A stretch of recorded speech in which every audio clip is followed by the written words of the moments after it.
How are we all today? I have a sneaking suspicion people weren't all too happy with my recent video, but hey, it is what it is.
Yeah, my day was really good, thank you. I finally got the Adventure 2 video done, which I was happy about.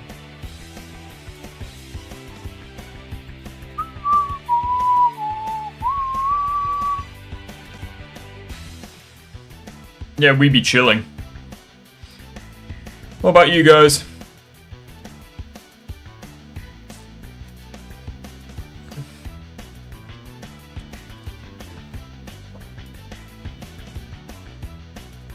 I don't know if we have any disagreements as such, so let's get some videos working.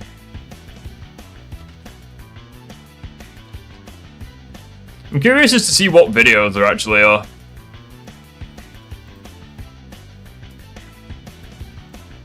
I think in the background we'll have a cheeky Sonic Boo. So I'm actually curious as to see what other people say about this game.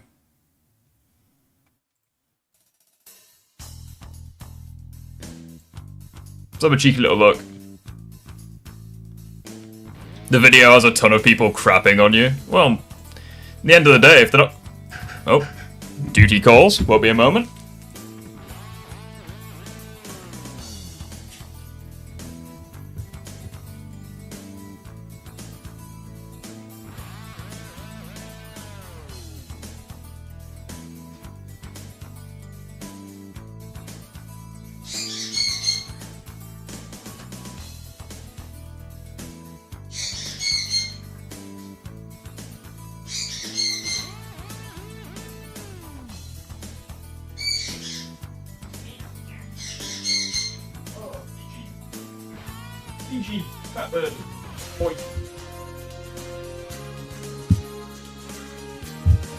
Man, at the end of the day, it's like, if... Yeah, what I was saying was, it's like, at the end of the day, if people are just gonna cope and conceive in the video, it's like, it is what it is. The joke is very much on them. It is what it is.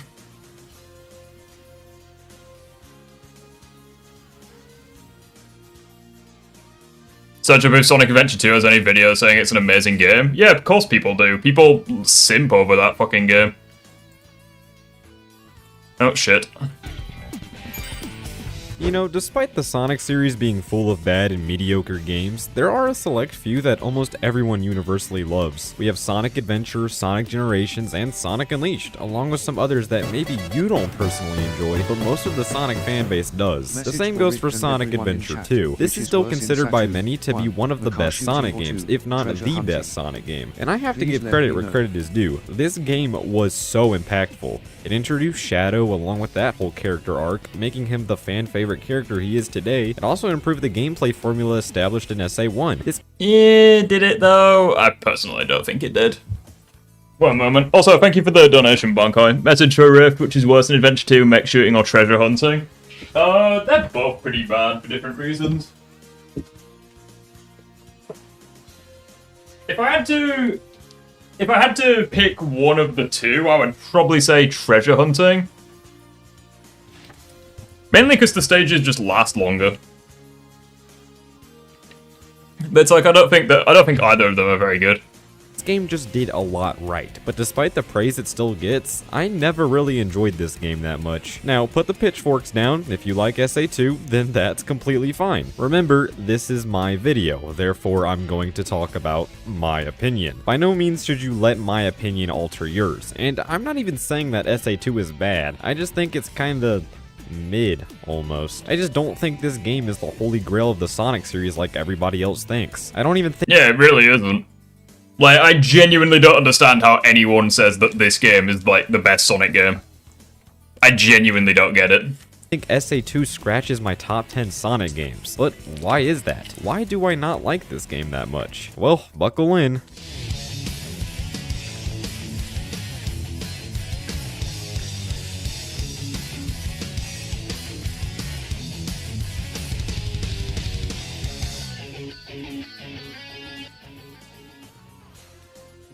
Alright, let's just start with the multiple playstyles. Like Sonic Adventure, this game has multiple playable characters, which each have their own playstyle. Well, there are 6 characters in this game in total, but 2 of them share the same gameplay. We have Sonic and Shadow, who are the speed characters, Tails and Eggman are the mech shooter characters, and Knuckles and Rouge do the treasure hunting. And instead of having a character select menu where you can play as whoever you want at any time, the game is divided into 2 stories. One of them has you playing as the hero characters, and the other has you playing as the villains. And that's my main problem with this game. Unlike SA1, you can't just play the actual Sonic stuff without playing as the other characters. It doesn't matter if you don't want to play as the mech and treasure hunting characters, you have to in order to access everything Sonic has to offer. And that wouldn't necessarily be an issue. Did you get my gift from Steam last night? No, I don't.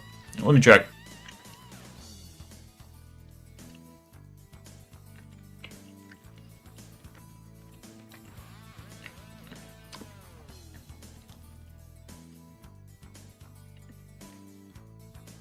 Treasure hunting's definitely the shit part. What's your thoughts on Sonic Colors? I think Colors is really underrated.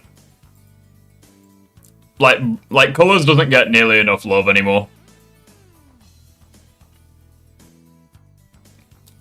Yeah, I don't know if I've got the gift yet, Bunko. If the treasure hunting and mech stages didn't suck. But let's start with the actual speed gameplay, which is really the only good part of the game if you ask me. Sonic controls pretty similar to how he does in SA1, as he borrows many of the same moves and abilities from that game. Unfortunately, his spin dash was nerfed to oblivion, so rolling around the levels is a no-go in this game. I mean, the level design is still pretty good though. It's much more on the linear side, but it's still engineered with the idea of going fast. For the most part. Something I— Colors is peak. Yeah, I like Colors. Colors is really good. I checked your channel, you had 16.8k subs. Since you released the Adventure 2, you had some. I don't think I did, actually. I had, I think it went up to 16.8k, and then it just, like, went down a little bit. But, I mean, it is what it is. I feel like almost all the boost games are better than Adventure 2. I would possibly agree. It's like, I think that the treasure hunting and mech shooting stages are worse than the Avatar and modern Sonic stages from Forces. That may be a hot take, but I don't know, it's like... Did you like Sonic Frontiers? Frontiers... Frontiers is a weird one. I like parts of Frontiers. Like about the speed stages is the— I definitely think Frontiers is better than fucking Adventure 2. Use of many pace-breaking and uninteresting stage-specific gimmicks that just ruin the flow of the game. It's fine having a cool stage gimmick now and again, but when one of the final levels of the game has a stupid gravity switching mechanic— Colors was overrated when it came out, now it's underrated. Yeah, I think that's perfect. That's the perfect way of describing it. Throughout the level that messes with your head, then no, that's not good for a Sonic game. Granted, the gimmicks aren't saturated to the point of ruining the level design for the entire game, but they're still noticeable to the point where we're playing through levels with puzzle-solving mechanics that break the pace of the game. SA1 did have many of the same issues, but at least that game didn't present any gimmicks that broke the pace of the game. If you ask me, Green Forest— I think that was probably my least favorite part of Adventure 1. The idea that you could go so fast that you just fall off the fucking stage. Is the pinnacle of Sonic's gameplay in SA2. There's a sense of urgency due to the time limit, and even though the time limit is very forgiving, it's still there. This urgency causes you— Forces is not better than Adventure 2. I don't think Forces is better than Adventure 2, but I prefer some of the gameplay in Forces to the gameplay in Adventure 2. Like, that's where I'm at. It's like, I think Adventure 2 is better in a lot of other aspects. Like, I think Adventure 2's story, whilst very overrated, I think the story isn't as bad as Forces, because Forces is just shit in terms of that game's story. And I also think Adventure 2 has, like, quite a few good things going for it. Is that a Bankai? Sorry, I was out to surprise you there for a second. Fast, and good. that's what this Thank level you for the has been doing $5. throughout the whole thing. You gain a Yeah, of speed. and I when you have resent the that platform. gift from Steam, so hopefully it should arrive this time. What do you look for gifts again? I don't know, it should be in notifications. Aha! Oh, Yep. you sent it, like, exactly 12 hours apart. What the fuck? Holy shit. Yeah, I think I sent it to you twice, so if you can, refund the second one. Wait, you sent me a Monster Hunter... I sent the... You sent me a Monster Hunter Wilds cosmetic. Yeah. Okay. Figured it'd be something cool, you know. Then the Pokemon game, which I do want to try out at some point. So I'll accept that. Yeah. But yeah, freaking, I just sent the Wilds and just give, make your freaking Raptor thing look really cool to go with your, Gore Magala set. Do you like Sonic 3 and Knuckles? The 2D games aren't really my thing, but it's alright. Do you think Adventure 2 has better models than the modern one? Probably not, no. I like how modern Sonic looks. Like, it's kind of grown on me. Perform nearly perfectly so you don't die. This is the... Like in in 06, he looked a little out of place, but like Unleashed onwards, like he was just the definitive Sonic model for me.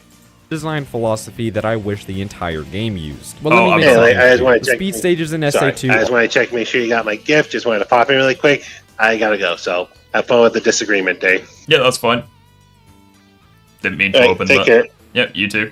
Didn't mean to open Are that. very good, but not all of them are perfect. Alright, moving on to the treasure hunting stages. I fairly enjoyed the treasure hunting levels with Knuckles in SA1, and SA2 seems to improve upon them. Unlike SA1, No, it doesn't. SA2 uses unique stages for Knuckles instead of reusing assets from other levels. But unfortunately, these new levels are much inferior to the ones in SA1. And again, unlike SA1, these are not optional. For one, these levels are much larger than the ones in SA1, which means that there are much more hiding spots for the emeralds. This wouldn't be so bad if the emerald radar didn't track only one emerald at a time. I have no idea why this feature was implemented because... See, it's funny that people in my video, they were like, oh, this is just the Some Call Me Johnny review, like, all over again. But it's like, no, pretty much most people have similar complaints. SA1 made it so you could find the emeralds in any order, but no, they had to add artificial difficulty to the levels. And here's the thing, these levels aren't that difficult to traverse. Finding the emeralds is just very time consuming. And for the people saying skill issue, because I know some of you are, how? Do you memorize all of the possible emerald locations? I mean, yeah, you could do that, but why would I want to replay these levels to find the best route to complete them when they're not even fun in the first place? When I finish a treasure hunting stage, I don't think, oh It's like, boy, that was surely that would defeat the whole point of the stage as well. It's like, you're looking for something, yet you know where they are. It's like, I feel like that's not a good, like, argument for people to make. was fun, let's replay it to get a better time, because the levels are time consuming and Also, chat, who agrees that we should have a stream where we just look at people's comments? We read people's comments. Should we have a live stream where we do that? generally boring to play. Knuckles controls fine enough. Gliding and climbing feels smooth, the upgrades it can get are fun to use, and the movement is also smooth, which again makes it easy to travel through the levels. It's just that when you're put into these massive levels that all have the same premise of flying around aimlessly until an emerald pops up on your radar, it's just mind-numbing almost. Do you agree that Adventure 2 is good but not the best? I don't like Adventure 2, I'll be honest. Like, it has a couple of really good moments, but like, I barely enjoy any of it. It's like, the only levels that I really enjoy, it's like, I like 5 of the speed stages and like 1 of the mech shooting stages, so I only like a fifth of the game. It's like, I can't in good conscience say that I enjoyed Sonic Adventure 2. Like, I just can't. Like, it is what it is. Also, you guys are gonna love, wait, what's your... Oh, that's your alt account. Yeah, I get it. Also, you guys are gonna love... There was a very annoyed Sonic Adventure 2 fanboy in the comments section. I'm gonna have a lot of fun replying to his comments. If you enjoy these levels, then more power to you, but they're just not what I want to play when I play a Sonic game. I want to play as Sonic, and these treasure hunting levels are one of the roadblocks blocking me from playing those fun levels. I think one thing they could have done to fix these levels was just add more variety. Make it so there's more objectives than just flying around collecting emeralds. Then these levels could be pretty fun, actually. But that's only half of the story. We also... It's kind of crazy when you think about it, that Sonic 06 is like the closest thing that a 3D Sonic game has come to with the Genesis games.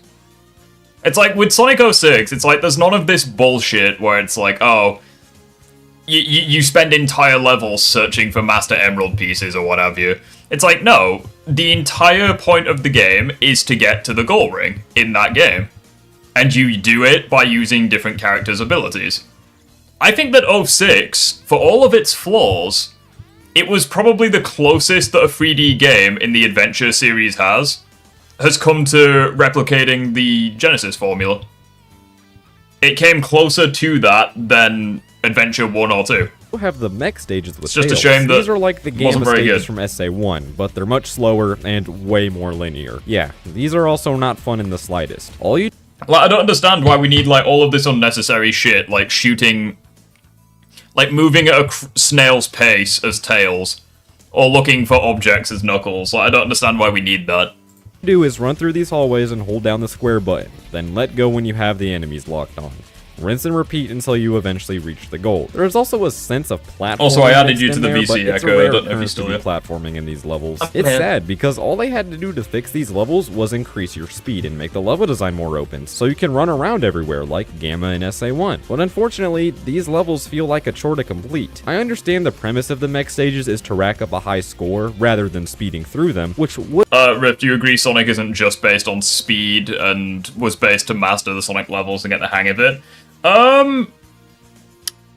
Yeah, I agree with that. It's like, that's why it's really annoying when people say, oh, with Unleashed, it's like all you do is just boost and you win. It's like, you haven't played Unleashed. Like, if you try, like, holding the boost button down for the entire game, you're gonna have a miserable time in Unleashed. And the same can be said for most of the other boost formula games. Aside from maybe Forces and I guess maybe Color. No, it's like, even in Sonic Colors, if you hold down the boost formula, you'll just get fucked. It's like, I don't really... It's like, and that's one of the reasons why I think Unleashed is peak, is because, like, it rewards you for going fast. Because it's like, you have to memorize the levels. Would be fine if this was optional side content. When I'm playing a Sonic game, I want to play as Sonic running through speed stages and going fast. I don't want to hold down a button to shoot up some robots for the entire level, because that's not what I want to play a Sonic game for. The extra characters It's like the mech controls like shit as well. It's like the combat just isn't really good. It is what it is. Hey Malik, how you doing, buddy? Well, I don't mind not playing Sonic or like Shadow in like a Sonic game, but like I don't want it to be like painfully excruciating like the mech stages, because like at that point I'm just going really slow. I'm just spamming one button the whole time. I don't understand how people can enjoy that. Yeah, it's like, that's one of the reasons why I like Unleashed more than the adventure games, because it's like, even though the Werehog isn't, like, it's not perfect, and Unleashed definitely has its issues, but it's like, at the very least you're doing platforming. At the very least the combat is, like, fun. Or, like, better, at least. But... for a reason. You could play everything Sonic had to offer without even starting another character's campaign. And that's the main reason why I think SA2 is not that good. It's a similar argument with Sonic Unleashed, where only 30% of that game is fun, as the other 70% is taken up by the slow and boring Werehog segment. still better than the Adventure 2 shit. People criticize that gameplay for being slow and time-consuming. I think SA2 deserves the same criticism. But you know what's funny? I actually really... He actually raises a really good point. It's like... I don't know how Adventure 2 fans can, like, shit on Unleashed, but praise Adventure 2. Like, that makes no sense. Enjoyed the Team Dark treasure hunting and mech stages. I actually think Team Dark as a whole is way better than Team Hero. All of the levels in this campaign feel like they have coherent game design. First off, the treasure hunting stages have... Team Dark better than Team Hero. Interesting. I didn't even play the game long enough to get onto Team Dark. I know you can like select it from the start, but I just died at Hero, and I'm just like, nah. But it's like, the thing with Team Dark, it's like, the Eggman levels are better than Tails' but Rouge's are worse than Knuckles, and Shadow has less stages than Sonic, so it's like, I feel like the Dark story probably is worse.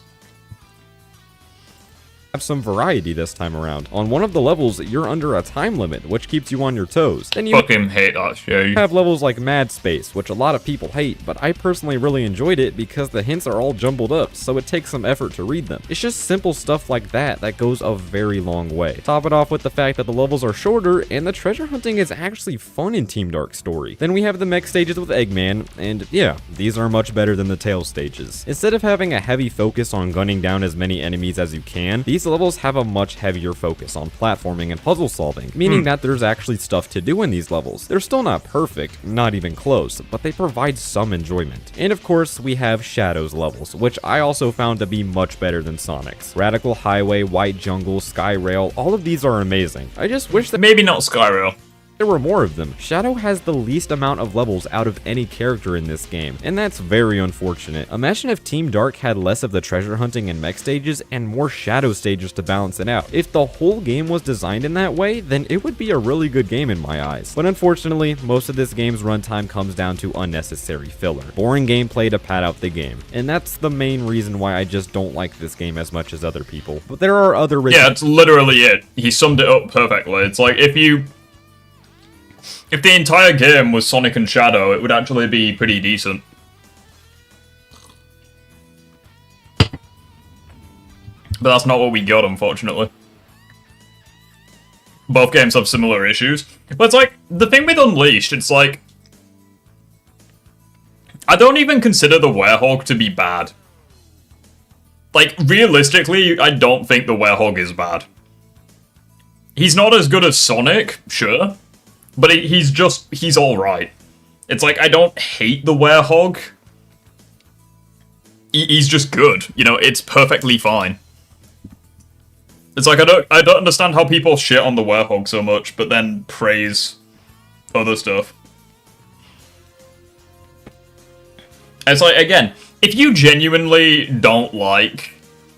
The only way that I can see you shitting on the Werehog and the stuff in the adventure games is if you either love Sonic Generations, or if you are a sucker for the classic games. It's like, I don't understand how... It's like, I think Unleashed is great, and I think Adventure 2 is kind of shit. But for different reasons. It's because, like, at the very least, there are more Sonic levels, and I think that basically all of them in Unleashed are fucking fantastic. It's like, even Arid Sands, it's like, it's my least favorite day stage in the game. I still think it's great. Like, but the thing with the Sonic levels is that I only enjoy a couple of them, and even then, I don't think they're the peak of Sonic's 3D level design. And then you have the Werehog levels, which I prefer literally every single Werehog level to the mech shooting and treasure hunting stages.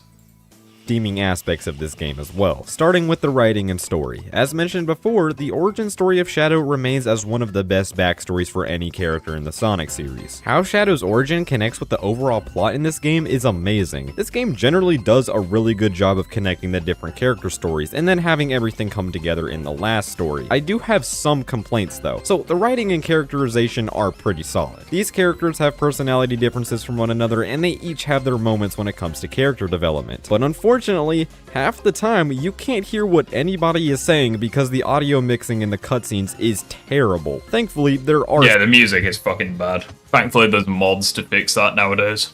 subtitles, but holy shit, this is hilarious. There would be a serious moment in the story made comedic because of the loud-ass music overpowering the characters' voices. The animation being god-awful also contributes to this. I know it was the early 2000s, so animation was not really a necessity for this game, but that doesn't get rid of the fact that this looks hilarious. The game also has boss fights every now and again, and most of them are pretty simple actually. Just mash the attack. Yeah, it's like, I'm not gonna shit on Adventure 2 for looking outdated, because it's like, yeah, game came out nearly 25 years ago. It's like, what do you expect? Button and you win. At least that's how the rival fights go. The actual fully fledged boss fights require some thought. You know, you have to reveal the boss's weak point, then you gotta deal damage and rinse and repeat until he's dead. There are also some extra game modes as well, like racing and of course, the Chow Garden. This is the highlight of the game for most people, and I can see why. It's actually kind of crazy to think about just how many gameplay styles are actually in Adventure 2.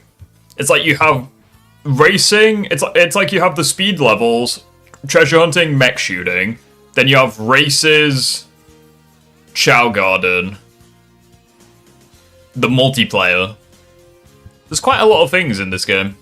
The Chow Garden was also present in SA1, but there's so much more you can do in SA2. There are several different competitions and minigames you can enter your Chow in. It's awesome. Honestly, I was never a fan of the Chow Garden, but I can see why people want it to return in a future Sonic game. It's just a great way to take a break from the main story. The game also has a few multiplayer modes, which... It's like, it kind of comes back to the whole thing where it's like, I feel like Adventure 2 was like... I think it was an experiment. Like, they basically threw everything into one game and hoped that it would work.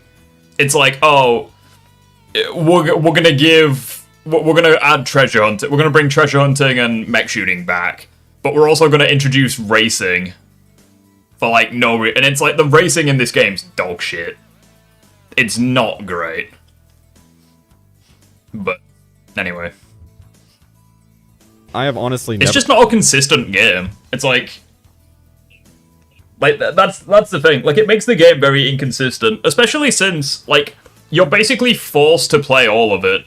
It's like with Adventure 1, if you really wanted to, you could ignore literally everything else and just play Sonic's story. It's like, yeah, you'd miss out on Perfect Chaos and a few other things, but if you wanted to, you had that option available to you. It's like in Adventure 2, you don't.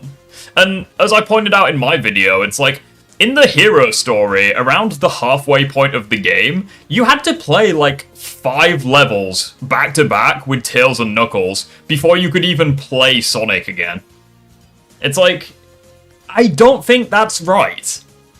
Especially when he is in the name of the game. Played, so I got my bro Supercon to talk about them.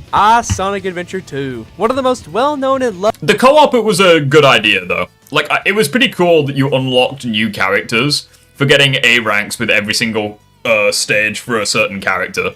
Like, I think that was a cool idea. Loved Sonic games out there, and just so happens to be my second favorite Sonic game, right behind Sonic Unleashed and right in front of Sonic Adventure 1. Yeah, I'm one of those guys. And while Riley is discussing about how he thinks the game is overrated, even though I think the opposite of that statement actually, but that's not why I'm here today. I think the fucking game's underrated? No fucking way. Today, I'm here to give you guys some info on the SA2 multiplayer, that game is because so I have overrated. actually a good chunk of memories and experience. I genuinely don't understand how you can say Sonic Adventure 2 is underrated. I feel like you... Let alone a good game. I feel like you've been living under a rock if you think that. Like, I feel like it's either properly rated or overrated, but... It's playing these multiplayer modes in SA2. So to not waste time, let's go ahead and talk about the multiplayer. So first up about SA2's multiplayer is the music. Oh my god! What a great way to start this off. This loop is probably one of the greatest short loop tracks of the Sonic franchise. Ah, how they have fallen. This music perfectly suits SA2 and its whole groove. See, that's another thing that I've realized. I think part of the reason why I think that Adventure 2's soundtrack is kind of mid to me is that the songs... Because every character has, like, a certain style of music that fits them, like, Sonic and Shadow have rock, Tails and Eggman have, like, electronic, Knuckles has rap, and Rouge has jazz music. It's like, the songs don't feel like they fit the stages. So it feels like after a while, you can turn your brain off, and it feels like you're listening to the same songs. It's like, I think that's one of the reasons why I really like, soundtracks like Unleashed, Colors... Generations, I guess Lost World, maybe a couple of others. It's like, it feels like they have songs that actually fit the stages. It's like in Adventure 2, the music doesn't... It's good music, I'm not saying it's shit, but it just doesn't fit the actual stages. At least I don't think they do. On to the actual multiplayer. In SA2, there are 3 different gameplay styles, and each of those are implemented. Everything you like is Unleashed related. Yeah, it's my favorite Sonic game. Sue me. It's the guy who's gone to every single comment in his comment section, just cringing. And while playing in one of these game modes, in each match, yeah, he's one of the 2 people who did it. Where they collect a certain number of rings, whether that's stopping time. Yeah, the game's cheap. What can I say? It's literally because he can't handle different opinions. It's the best Sonic game for you hate Sonic Adventure 2, that's basically it. I hate quite a few Sonic games. I also like quite a few Sonic games. And yes, I do hate Sonic Adventure 2, I don't think it's a very good game overall. The player. I think it's dog shit. Modes have a decent set of characters to play as well. For all the different modes, you already get the characters. Like, if I was putting it on a tier list, it'd probably be, like, no higher than a C tier game. To be honest. Like... It's not great. I disagree, I think most stages have great music. I never said they didn't have great music. Like, I think the music, out of context, I think the songs are great, but they just don't fit the stages that well. It's like, when you look at something like Colors, because, oh, if I say Unleashed, apparently I'm a fanboy. It's like, if you... Well, not even Unleashed, look at Adventure 1. It's like, a lot of the songs fit the stages. It's like, look at Emerald Coast, look at Speed Highway, or Red Mountain, or, fuck's the final stage called? Egg Chase, something like that? The stage where you're in Eggman's base. It's like, the music feels like it fits the stage. Or it feels like it does better than Adventure 2, anyway. It's like, off the top of my head, I think the only music that fits the stages is City Escape. Off the top of my head, I think that's the only one that fits. You play as in the main game already, but there are 2 additional characters per mode. For the speed race, you got Amy and Chaos, shooting, Neutral Chow and Dark Chow, and for the treasure hunting, you got Chaos Zero and Takal. While most of these characters are basically reskins of the main characters, some of them do have unique moves as well. And each character is truly really fun to play as. The overall amount of modes and playable characters here are really... Have you seen the Minecraft movie? No, thank you. Really cool, and this makes one of the best multiplayers in Sonic games. Once you start playing, oh man, the fun is truly never ending. And just to give you an idea of my personal idea of these, I'm going to rank each of these modes for you real fast. Ready? Here we go. Shooting mode, 3rd place. Can be fun, but honestly, not really too much fun to be had with it. You're pretty much just running around and shooting at each other. It's an alright shooting mode, but honestly, I find it kind of eh. Now, my tier list Unleashed would be nothing higher than D tier. Adventure 2 music fits more than any game. Okay, so you're wrong. No worries. Treasure hunting. Again, it's alright. Like, how the fuck can you say that Adventure 2's music fits more than Unleashed? It's like, literally every single one of Unleashed songs is, like, catered to the locations you visit. Like, that is such a shit take, I'm sorry. Better than shooting, but for this, it's one of those modes where you gotta have someone playing with you. How the fuck does Pumpkin Hill match with rap music? And that's... The beat was ominous and slower compared to the desert level. Pumpkin Hill was a good one. Yeah, I'll agree with you on that. I liked Pumpkin Hill. I don't really like rap music, it's not really my thing, but I will say Pumpkin Hill definitely fits. Kind of why this is going in 2nd place. And finally, first... Pumpkin Hill has such a good beat. I just don't really like the lyrics, but it's like the boop boop. That's such a good tune. First place is the speed races. You saw this coming, didn't you? Now this is where the real fun is had with Sonic Adventure 2's multiplayer. The variety of modes you have available in these are awesome. Ah yes, this is the peak of Sonic Adventure 2's multiplayer. You're just grind railing for the entire fucking level. Amazing. You got the regular levels that you play in the main game when you race, but there's 2 special ones at the top. Those being a snowboard Echo, just say you race hate rap music. He doesn't even have to say it. I'll say it. Fucking don't. I hate rap music for the most part. I don't even hate rap music. There's a couple of really good exceptions. There are a couple of exceptions that I like. For the most part, it's not for me. My personal favorite, the grind rail race. Just to talk about it real fast, this one is so cool. You start off in the desert. And that's part of the reason why it took a long-ass time for Find Your Flame to grow on me. It's because for the most part, I'm not a huge fan of, like, very heavy metal music. Like when the singer is basically screaming into the fucking mic. It's like, for the most part, I don't really like that as much as other, genres. Like, but I'm it not, did like, grow on me eventually. Right outside Eggman's. I'm not big into like rap music, but I'm fine with it. But like, I don't think it fits Pumpkin Hill. Like maybe the start of it, I guess, but that's about it. I just like the tune. The do do do do do do. Like the lyrics I don't like, the tune I do like.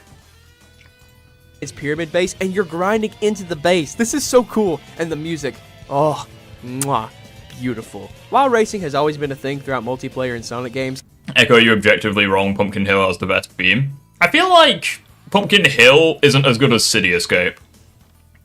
And even then, I think City Escape's pretty overrated.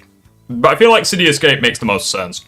I mean, that is the main point, isn't it? Go fast as Fast Hedgehog and friends to race to the goal. They only did this for, what, how many games up to this point? But SA2 is where it was the first successful 3D multiplayer. I actually love Unleashed. Oh yeah, you love Unleashed so much, you're putting it no higher than D tier on a tier list. Player in a Sonic game. Makes this sense. multiplayer would go on to be the start of one of many great multiplayer modes for other Sonic games. No, you know what? He actually raises a good point. I actually really love Sonic Hit Forces. I love it so much that it's F tier.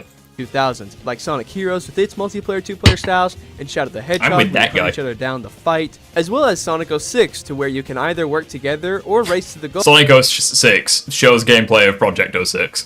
Thought we wouldn't notice, but we did. Oh, and so many more. But out of them all, SA2's, in my opinion, is the best out of them all. The variety of gameplay. I agree that Adventure 2's multiplayer is the best in the series, but like, it's not competing against very high competition.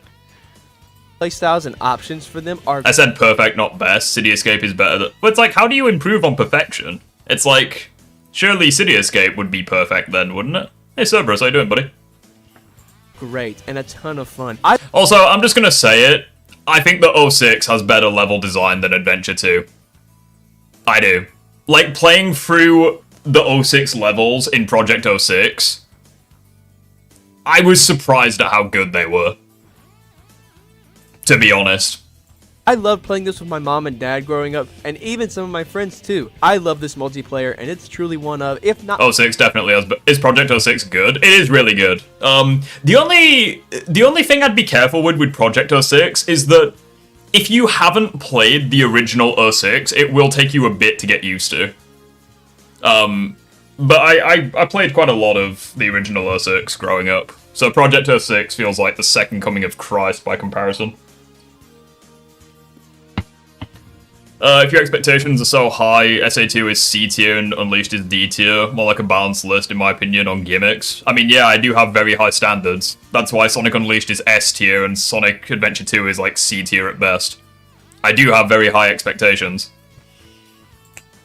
The best. I'm so sick of, like, gaming, like, taking the piss out of you, especially with these console manufacturers that openly scam you. It's like, yeah, I do have very high standards for Sonic games, and for just games in general.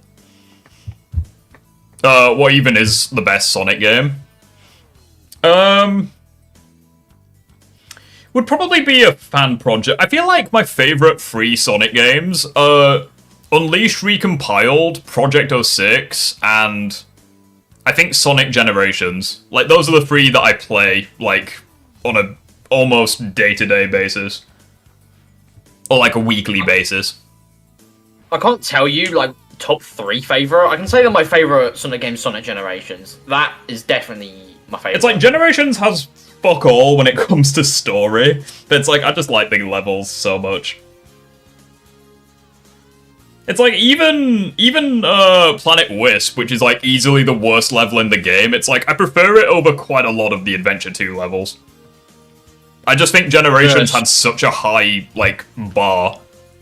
And I prefer Sonic Generations to Shadow Generations. Like, that take got me... Hold on. That take got me crucified a few months ago, but it is what it is. I'm about to piss off absolutely every Sonic Adventure 2 fanboy in this chat right now. Oh god. I preferred classic Sonic in Sonic Forces over all of SA2. Fucking hell, you've got me disagreeing with that one. Classic Sonic Enforces. Nah, I think Classic Sonic Enforces is worse than everything in Adventure 2. To be honest. No, I don't agree with that. Sorry. That's fine. Classic Sonic Enforces. Do you guys agree with me when I say this? Classic Sonic Enforces is... No, actually, no, ignore that. I was about to say it was the worst that the series has ever been, but then I remembered Amy from 06. I was like, yeah, that's... Amy from 06 is objectively the worst that the series has ever been.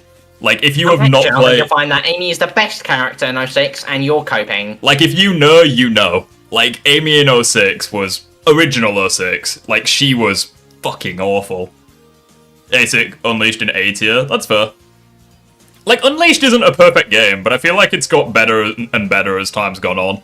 Whereas a lot of other games have just got worse, for, like, various reasons. I get it now, you mean Unleashed is the best in visuals, not the game. Literally never said that. Fantastic straw man argument. I mean, it is the best in visuals. And the only game that rivals it is Shadow Generations in terms of visuals. So, I mean, congrats, you're making my argument stronger. Thank you. The Werehog isn't better than Classic Sonic. Okay, Classic Sonic isn't in Adventure 2, so how is that relevant?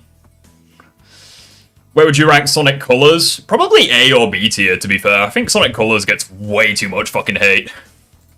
And I'm very excited to review Sonic Colors, because it's such a weird game. I really need to get Unleashed, I'm so jealous of people playing it. Yeah, it's amazing. Entire series, and I don't think that will likely ever change in my eyes. Who knows though? Echo, you must live in some sort of echo chamber, because what are your takes? Lol. Lol. I seem to have realised I have a lot of controversial takes. Not just Sonic related, but just like in general. I think Sonic Generations is better than Unleashed. That's fair. But I don't hate that take. I can understand that. Biff, what's your favourite 2D Sonic game? We're gonna go with Rush or Rush Adventure. Rush Adventure was fucking great. I love that game. Sonic Colors for the DS was fantastic as well. Aside from that, I've just got to go with the normie opinion and say Sonic Mania. I don't really like the 2D games as much. Like, I like 2D platforming, but I just don't like Sonic's. It's weird. It's like Mario Bros. I like the 2D platforming. I don't know, it's just weird. Speed Stages and Shadow carry Adventure 2's popularity. Well, yeah, but they gave Shadow 4 levels. It's like, it's a bit of a piss take. Here's a hot take, Frontiers is better than Shadow Gens. That is a hot take. I don't exactly disagree with you. Can you make an argument why the Werehog is better than the mech shooting? The Werehog is just better than the mech shooting in every way. He moves faster, controls better, jumps higher, with every stage except for Cosmic Wall. Better enemy variety. In my opinion, better music. Way more complex combat, more satisfying combat. Customization. I think the Werehog is just better than the mech shooting and treasure hunting. Like, in basically every regard.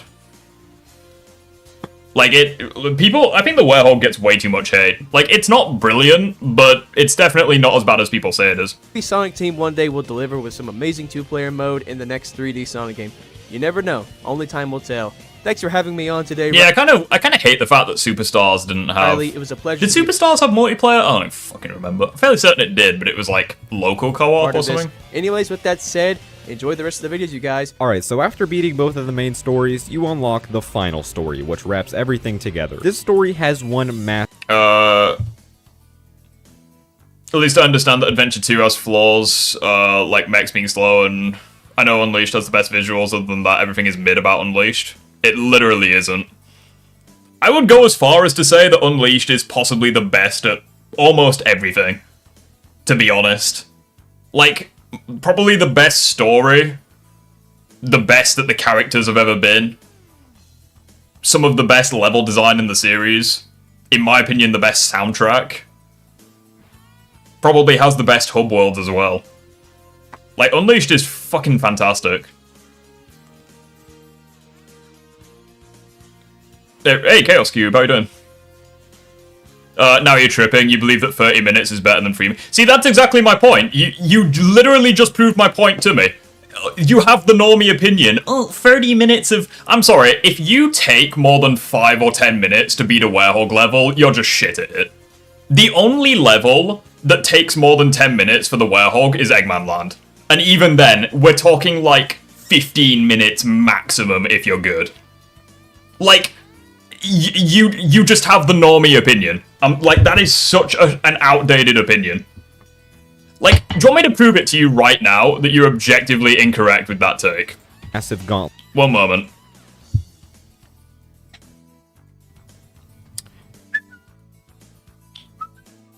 I think it's this video. Main reason. Is it this video?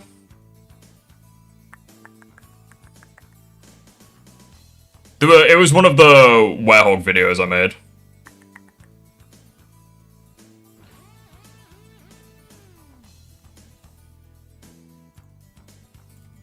Long. Certainly. Yeah. Right, so look at this shit. Hey, guys. Look at this. Guys, every single werehog level takes half an hour. I don't know about you guys, but these stage times really ain't all that long. Certainly longer than your average daytime level, Nah, you know what? You've actually convinced me. Literally every single werehog level takes half an hour. You're right. These stage times really ain't all that long. Certainly longer than your average daytime level, I'm willing to... 2 of the werehog levels are literally shorter than the fucking daytime levels. I don't even want to hear it. Oh, god damn it, I lost my place. At the end of the day. That's actually hilarious. Adventure 1 has the best hub worlds. Oh yeah, the fucking empty-ass cities. Yeah, they're amazing. Folks make every werehog level seem like Eggman Land. Yeah, and you can beat Eggman Land in 12 minutes. It's like I did it on my recent livestream. Granted, I had mods installed, but the point is you can still absolutely do it. It's like, even when I did the game with no mods and I died so many fucking times, it's like I still beat it in 20 minutes. And I got an A rank as well, which is the ultimate piss take. I should not have got that A rank. I did not earn that A rank. Give it. But that's all from me, guys. Thank you all so much for watching. I didn't watch the video yet. Is it strictly about the game, or do you criticize the story? I'm gonna have to dedicate an entire video on Adventure 2's story, because my god, it's awful. Not as bad as Forces. Forces is, rest assured, Adventure 2 has a much better story than Forces, but Jesus Christ. Adventure 2's story. I have quite a lot of things to say about that. And I will see you all later. Goodbye. I just haven't, like, hyper-analyzed Adventure 2's story in a long time. Because I haven't, Yeah, there's a... where is it? 3D... there was a video that Kiwi mentioned. Yeah, it was this one. Every 3D Sonic game's worst problem. This was the video I wanted to see. Let's do it. Bear with me a sec. I don't understand how people can be so bad about the werehog. Yeah, there's only like one level where the werehog is shit, and that's like Arid Sands Night, because of the fire enemies. And I guess Skyscraper Scamper, because of those really annoying tightrope sections. It's like, that's literally the only part of the werehog that I would say is shit. And even then, it's not that bad. Here's a hot take, Forces is better than Lost World. Fucking hell. I don't really hate that take, because it's like, I can understand it. I feel like Lost World's one of those games where you either like it or you hate it. You're gonna say Unleashed has the best story? Yeah, it does. It's the most cohesive, least plot holes, flows really well. Yeah, it's the best story in the series.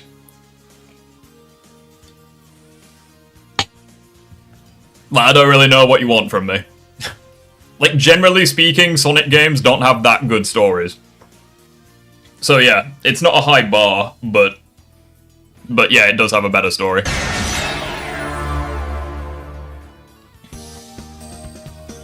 Sonic Adventure 1 was... Sonic Force's story is bottom of the barrel. True, but it is what it is. Unleashed story stays true to who Sonic is as a character. Yeah, exactly. I think if Unleashed came out after Generations or before 06, people would have been a lot more fair to it. Yeah, I think that's reasonable. I'll say Black Knight, not Frontiers. Hot take, Sonic Colors is a top 3 Sonic games. I don't really think it's top 3, but it's maybe top 5.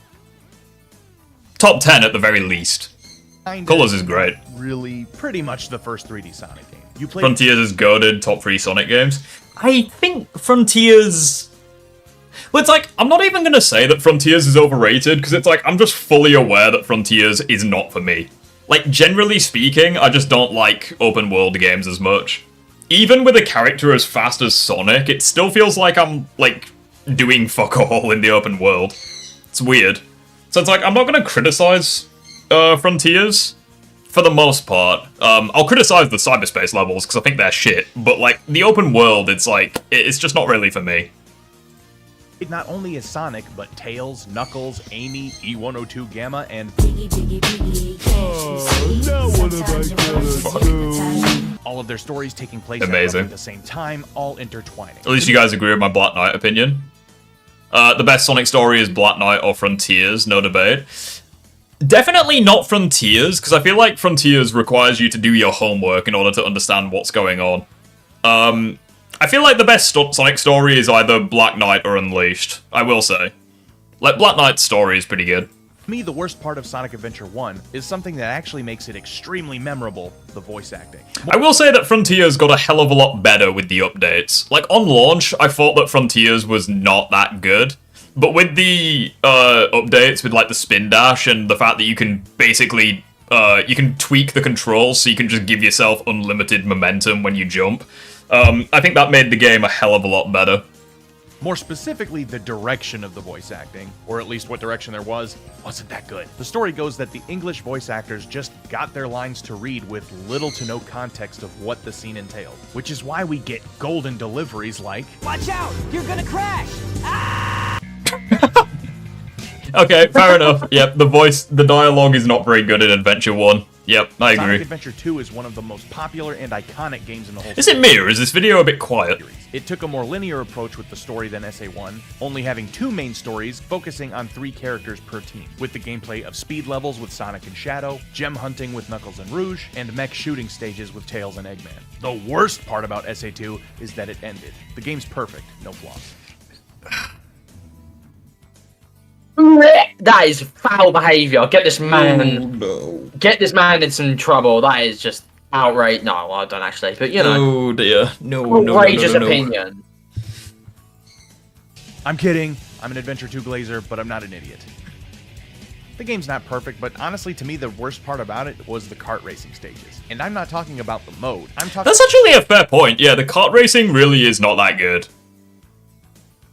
Yeah, the kart racing really was not good. Like with Tails and Rouge. I mean, most things about Sonic Adventure 2 weren't good, anyways. But you know, the best character is Big. Is the only consistent character. Oh, okay, you're one of those guys. Tails missions in the main story. But the cars are the best character in Sonic carts don't control very well, and if you're going for 100% completion and have to do all the missions, not hitting the walls. I mean, I like Big as much as the next person, but driven by crackheads is I feel like this guy is like. He's like Harmon Smith, but for Sonic, and he's actually based. Like, I feel like that's what this guy is. Why does this guy's face remind me of Dr. Eggman? He does a bit, yeah. The glasses and the mustache. And he's bald. Yeah, he kind of reminds me of Jim Carrey's Eggman in real life. Yeah, I feel like this guy is like Harmon Smith, but for Sonic, and he's actually based. Sonic Heroes was the first 3D Sonic game to be made specifically for non-Sega systems. It had multiple stories taking place at the same time like Sonic Adventure. You didn't have to do him like that. I literally complimented him. What do you mean? Like, his room looks so similar to Harmon Smith's. Like, it's got Sonic stuff in the background. Harmon Smith has Mario. It's like he has, like, the mic right there. He has the chair. He has a door in the background. He's literally just the Sonic Harmon Smith. Except he's actually, you know, not shit. 3 at the same time, each with set abilities that you needed to use to get through each level. The worst part. I also really like this style of editing, where it's like you've got the clip in the middle and you've got like an image in the background. It's like I feel like Ant Dude used to do that. I used to watch him as well. Sonic Heroes is easily the physics. When the physics are working normally, everything's pretty much fine, but more often than not, you're fighting against the physics trying to kill you every step you take. I can't tell you how many Yeah, that's fair. Sonic Heroes doesn't have the best physics. times I landed from a jump only to get fired off the side I mean, of the map the out of worst thing nowhere. about this game for me is the special stages. Because not only is it painful trying to get into the stages themselves, because you have to get the key, and then you have to get to the end of the stage without taking damage, which is a bit annoying. You okay? Yeah, not too bad. And obviously the game can be a little bit jank. And then the stages themselves are just terrible. Reason, and don't you dare try to switch rails. It ain't happening. Sonic Oh yeah, Heroes rail is grinding's fucking terrible, yeah, I remember that as much well. better without those issues. So let's See, Heroes is the Sonic game that I'm very eager to replay. Because I remember actually beating it when I was a kid. I don't know. I haven't played it in a lot of years, though. I'm very excited to replay Heroes. I just hope that it's not like Adventure 2, where I replayed it and actually hated life. that rumored remake is on its way. Where's Puffer? He's here. He's just chilling. He's just pondering life. So he's not looking at the camera right now. He's just thinking about stuff. So I've got a lot of complaints saying that Shadow is a mainline game. Even though it's not a Sonic game, it's a Shadow game. It says so right on the front. But nonetheless... I mean, yeah, Shadow is a mainline Sonic game. Like, it's canon to the games. It's based around, like, 3D platforming, fast-paced platforming. It follows up on the gameplay style in Heroes. It's canon. It's a Sonic game. included. Shadow the Hedgehog is an action game where you blast through every level as Shadow, shooting guns and saying cuss words like a cool kid. Damn. Oh my god, he's so goddamn cool! And completing objectives based on... Oh your god, longest did you make a reference to hero, the fucking neutral, Dragon Ball or Z dark. bridge? The worst thing about Shadow the Hedgehog is the same thing that was wrong with Heroes, the physics. Flying off edges, gaining or losing momentum out of nowhere, it suffers the same pains. I know some people would say the worst thing is having to replay the game 10,000 times to get the final ending, but to me, having all those different paths is actually really interesting and fun. It's the infuriating gameplay that holds this game back. I feel like Shadow the Hedgehog's main problem is you have 10 different stories and all of them are shit. Sonic 06 is notorious for a lot of reasons. This game was meant to be something of a soft reboot for the series, calling back a lot to the adventure games. You played as 3 different hedgehogs, Sonic, Shadow, and Silver, each with their own intertwining stories. A lot of people will have different answers for what the worst thing is about this game. The physics, the graphics, the story, the bestiality, the loading screen. I actually think Sonic 06 had pretty decent graphics for the time. Not great, but okay. Like, you'll keep making bad takes, I dare you. I think But to me, the worst... there was another take that I had.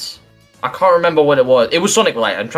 I only have one more Sonic related take before I go off topic. So, it was. I think it was that I preferred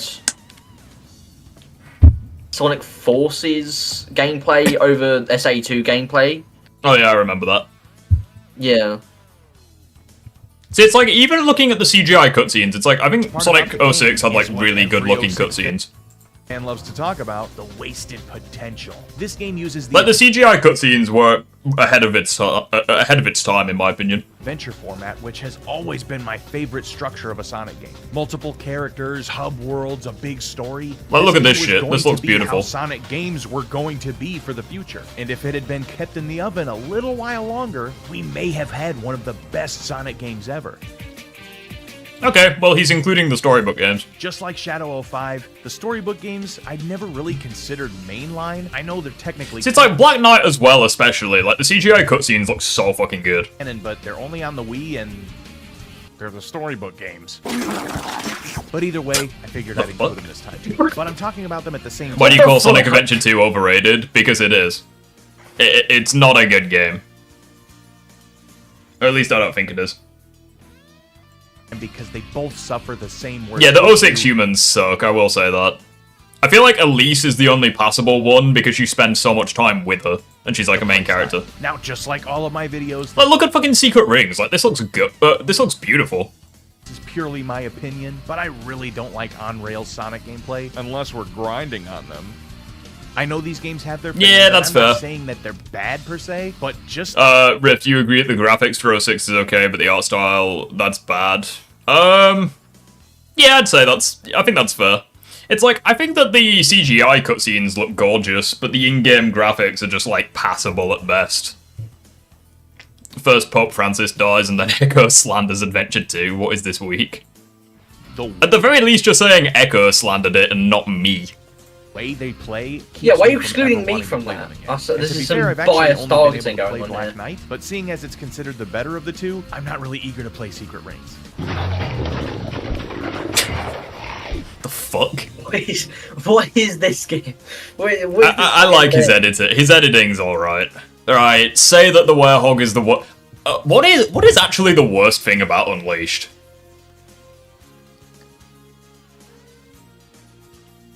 I know he's gonna say the fucking Werehog levels. I know he is. It's like, I like the Werehog levels. I feel like it's either the Sun and Moon medals or the plane stages. I think those are the only, like, I think they're my least favorite things. Echo Sonic liking men confirmed, lol. I mean, yeah, didn't you see Sonic 3? He called Shadow Hot Topic. Film's woke. Nah, joking. The graphics, fuck you. Unleashed graphics is amazing. The nighttime, medal collecting, the medals. Medal collecting during the day stages. That's actually a good point. Sonic Unleashed was the first 3D game to use the boost formula. Sonic runs fast during the day and turns into a werehog at night. Now you may be expecting me to say the worst part about the game is turning into a werehog. Wrong! The werehog can be a lot of fun if you learn the combos and level him up the right way. The Based! worst part about Sonic Unleashed is collecting the Sun and Moon medals. These medals are Yep, collected fair. inside and outside the levels, and are required to progress. And I feel like the Sun and Moon medals are only bad for Daytime Sonic and Jungle Joyride Act 1. Because that level just requires so many of them. Like, I'm fairly certain you need 80 Moon medals and like 120 Sun medals to beat the game. Like, it's crazy. enter new stages. In the beginning, it's Hot dog missions got tedious quickly, but at the very least they're optional. It's like, they're not great, but you kind of have to, you know what you're getting yourself into with them. that big a deal. But towards the middle of the game, the medal requirements for each stage The go drift and way up. QTEs. Yeah, maybe QTEs actually, because the QTEs in Eggman Land especially, I think are just unnecessarily difficult. Unless you cheese them by just pausing the game. It's like, I feel like the QuickTime events we could have done without. Up and just keeps getting higher. And unless you've been extremely meticulous in collecting them all, you're gonna have to do at least some or possibly a lot of backtracking. It really puts a damper on your momentum story-wise and gameplay-wise. It's like, I don't even find that I need to backtrack in Unleashed. I feel like I just need to play the optional levels. Like, I feel like that's basically all I need to do. And even then, you don't need to play that many of them. Like, I'm fairly certain I play the one in Windmill Isle, Savannah Citadel, and Dragon Road. It's like, those were the only ones I needed to do to get enough Sun medals. Having to literally slow down in levels to look and see if you're gonna miss any. Colors! Sonic Colors is another boost-style game, where you play multiple acts. Oh, What part good, that's yes, woke? good point, Kevin. The Werehog boss battle music. The battle music for the Werehog is not fun. On different planets. Unleashed Recompiled. Playing that without the Werehog battle theme, my god, it's so good. All leading up to facing Eggman. The worst part about Sonic Colors is easily the dialogue. No, I like the Sonic Colors dialogue. I think the worst part about Sonic Colors is the fact that you, like, the first half of the game, when you don't have all of the wisps, the first half can be very bland. Because it's like, you have very short levels in Colors, and it's like, the first time you play through them, you don't have the wisps, so you've got no choice but to just boost through the level, and it takes you like 20 seconds. Because you just don't have the wisps unlocked. I feel like that's probably the worst thing about, Colors, is the fact that the game basically lives and dies on its replay value. magical powers, or to make underwear to be worn by Sally. That is one big pile of shit. This was the first game. So it's like, like saying that Colors writing is shit. Just compare it to Forces, and you instantly prefer it. Written by Pontek and Graf, and it's a huge tonal shift. Thanks to morons, Sega thought Sonic games were taking themselves too seriously, so they decided to take out any serious moments and turn Sonic stories and writing into Disney Junior shows. Other than that, most fans have Sonic Colors high on their list of their favorite games. I think it's okay, but... Yeah, I like Colors. Colors is good. It's like a B or an A tier game. It's good. Generations is definitely the story. What story? Literally isn't a fucking story. Sonic Generations was the 20th anniversary game, and sees modern Sonic and classic Sonic work together to save time and space, playing in either 3D or 2D versions of each level. This game is very, very good, but its biggest issue... Would you say that Colors dialogue and as a game are better than Adventure 2? I feel like I prefer Colors as a game. I feel like Adventure 2 probably has better dialogue. Is the story. The dialogue isn't great either, but it's still better than what Colors had. It's not even necessarily a horrible story, but it is lame and boring, so it kind of makes it even that's worse. fair. The most this story's not good. Is set up why you're going to play the levels, and then is gone the majority of the time, except for when characters get revived, or modern and classic tales telling you to keep doing what you're doing, all the way up until the very last cutscene. Sonic Lost World is another 3D platformer. Bro, Lost World has completely such a nice different from any other soundtrack. Sonic game. Sonic and Tails are trying to stop Eggman, then the Zeddy, from taking all the energy of the world and using it for something. The worst thing about this game is actually a tie between the Zeddy and the awful gameplay. This game feels like that's fair. Mario Villains Galaxy really aren't that with good. Sonic characters plastered onto it. Wonky as hell physics, clunky controls, and a run button that... Hot take, the original version of Generations has Roger's best Sonic performance. He doesn't have very good Sonic performance. No. I feel like it's either original Generations or Frontiers.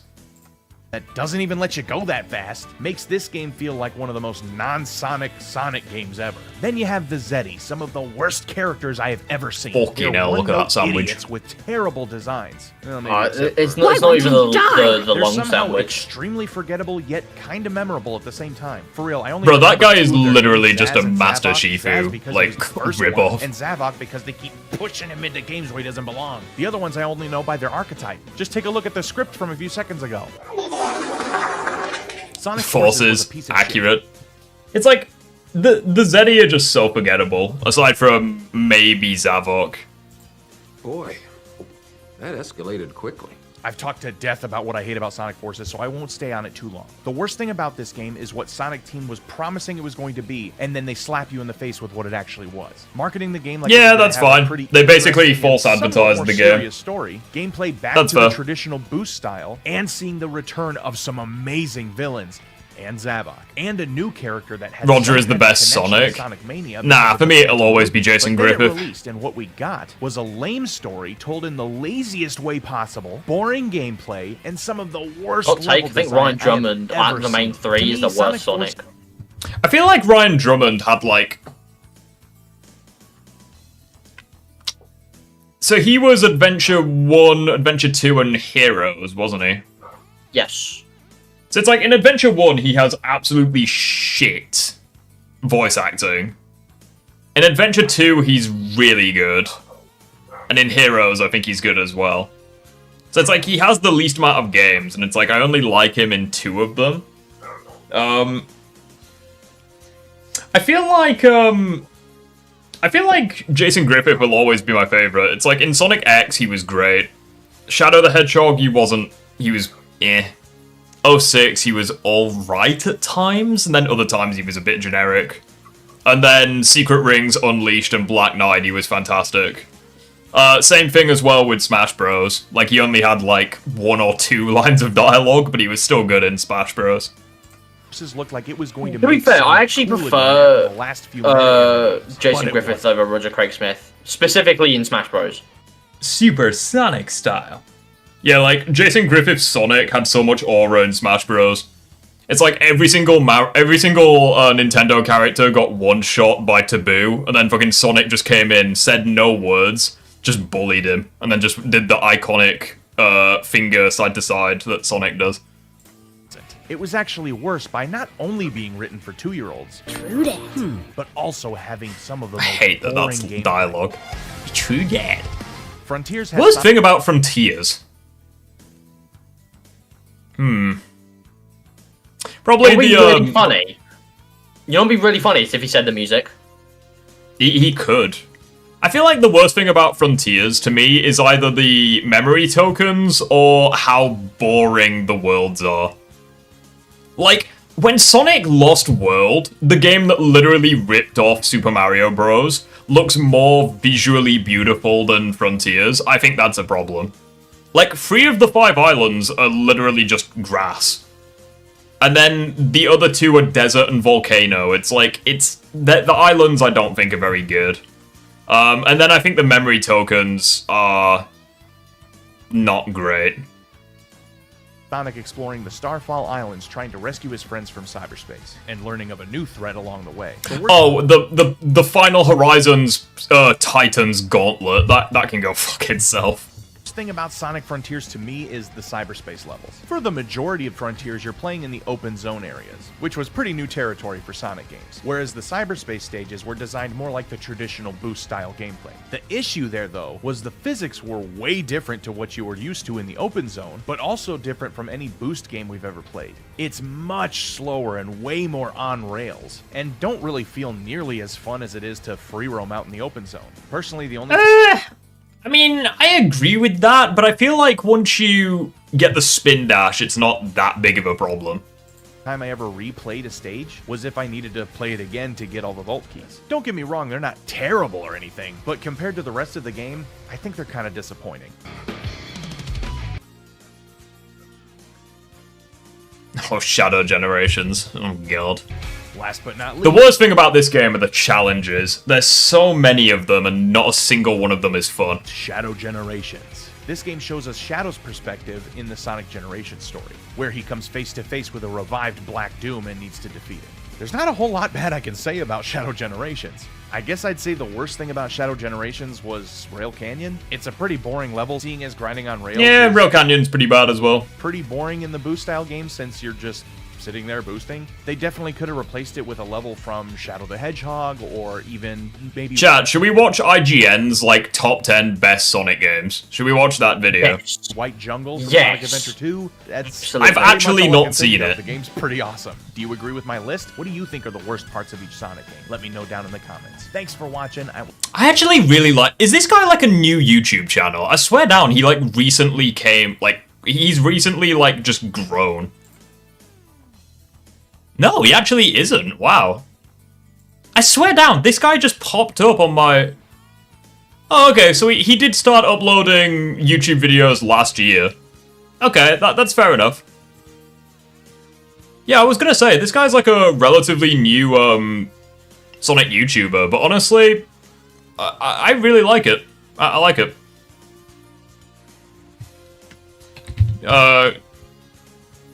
IGN's terrible Sonic movie. Top 10 best Sonic games. Sonic the Hedgehog. It says that I've watched it, but I don't think I have. Hedgehog's speed is unparalleled, and the only thing Maybe I was drunk when I watched it. I just don't remember it. on this earth that can outmatch it is his popularity. The few video game characters are as iconic as the Blue Blur, but we're here specifically to celebrate the main line. I'm just gonna say it right now. They're gonna say that Adventure 2 or Shadow Generations is the best. I'm just gonna say that right now. No spoilers, that's what I think is gonna video happen. game series and pick the very best. Now, as for our criteria here at IGN, we Adventure 2 is better than literally every Mario game. What? What? Bullshit. Literally no. That is the biggest pile of baloney. That is bollocks, my friend. Super Mario Bros. Wii solos the entirety of Sonic Adventure 2. So yeah, Side story. Super Mario Bros. Wii, even though we got our shit handed to us with World 8, it's like, I think that was good. I like Galaxy as well. Like, I think Odyssey is a little overrated, but I think Galaxy 1 is like just one of the best 3D platformers ever made. Tried to rank these games based on historical significance, innovation, and how well these games stand the test of time. Historical significance, innovation, how well they've aged. Okay, so Sonic 1's then like top 3 then. Sonic Adventure 1 and the original I'm not looking forward to this. Because IGN never follows their fucking criterias. The Hedgehog are important to the Sonic series and set the very I feel like every single classic game is going to be on this list. Even CD. I feel like all of them are going to be on the list. For both 2D and 3D Sonic games to follow. But we thought they both didn't quite hold up as well as their sequels when judged by a modern standard. So I'm so scared. Missed a place on this list. But that doesn't diminish their relevance and impact on the Sonic franchise. Not at all. Now, the 10 games on this list are the ones we feel are the best examples of both classic and modern day Sonic style. So, with that said, here are our picks for the 10 best Sonic games as chosen by a handful of IGN's. I feel like when you're a minute and 20 seconds into the video and you still haven't started, I feel like that's how you know they're gonna say some major bullshit. Biggest Sonic fans. Oh god, Frontiers at number 10. Sonic Frontiers is an undeniably messy first attempt at a more open. You got Sonic a disagreement? game, What, the person who usually joins Disagreement Day streams and insults the YouTuber, that person has a disagreement. Oh god. Oh no. Underneath all the jankiness and pop-in lies a great foundation for the series to improve upon in the future. Now, released in November of 2022, boosting around Frontiers' set of open zones is genuinely fun. Completing platforming challenges to upgrade Sonic skills and improve the island's traversable rail system creates a constant sense of progression as you explore at your very own pace. The Starfall Islands is the Sonic series' first real open world, which drops you on a map with the ability to go anywhere your curiosity draws you to. Plus, the combat and enemy design play to Sonic's speedy strengths, with flashy encounters peppered throughout that don't overstay their welcome like Sonic Unleash's infamous werehog bits. Skill issue, get better. We've already disproved this theory at the halfway through the stream. You can literally beat the fucking werehog you can beat the werehog levels in like 3 or 5 minutes. Though that particular game is also one of our favorites. Now, bullshit! You're right. Their Unleashed video was so shit that they fired the guy who did it. All that combined with a decent set of traditional modern Sonic levels and the best use of Super Sonic the series has ever seen makes for a solid 3D Sonic game unlike any of the other entries on this list. It's a solid game. It's only at number 10. Oh god. That's how you know they're gonna spout some major bullshit.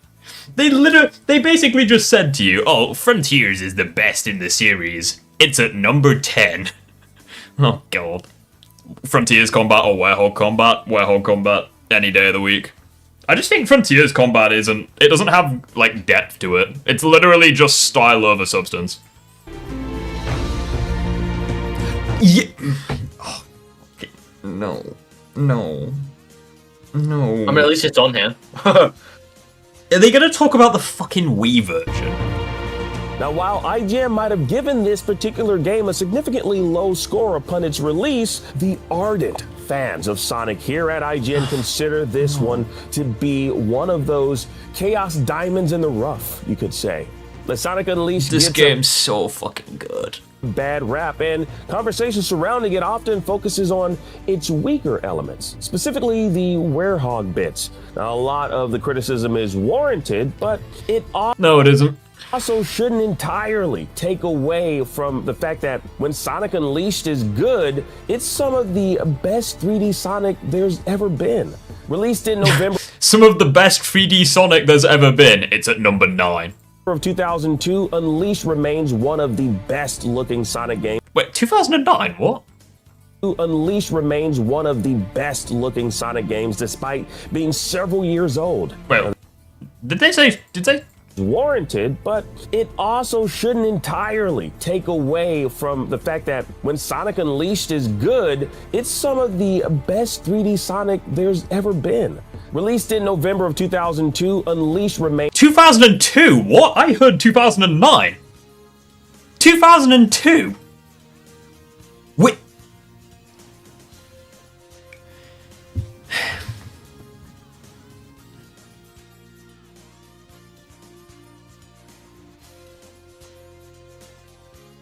Yeah, because this game would totally release on my fucking GameCube. Yeah, this game totally has GameCube graphics, guys.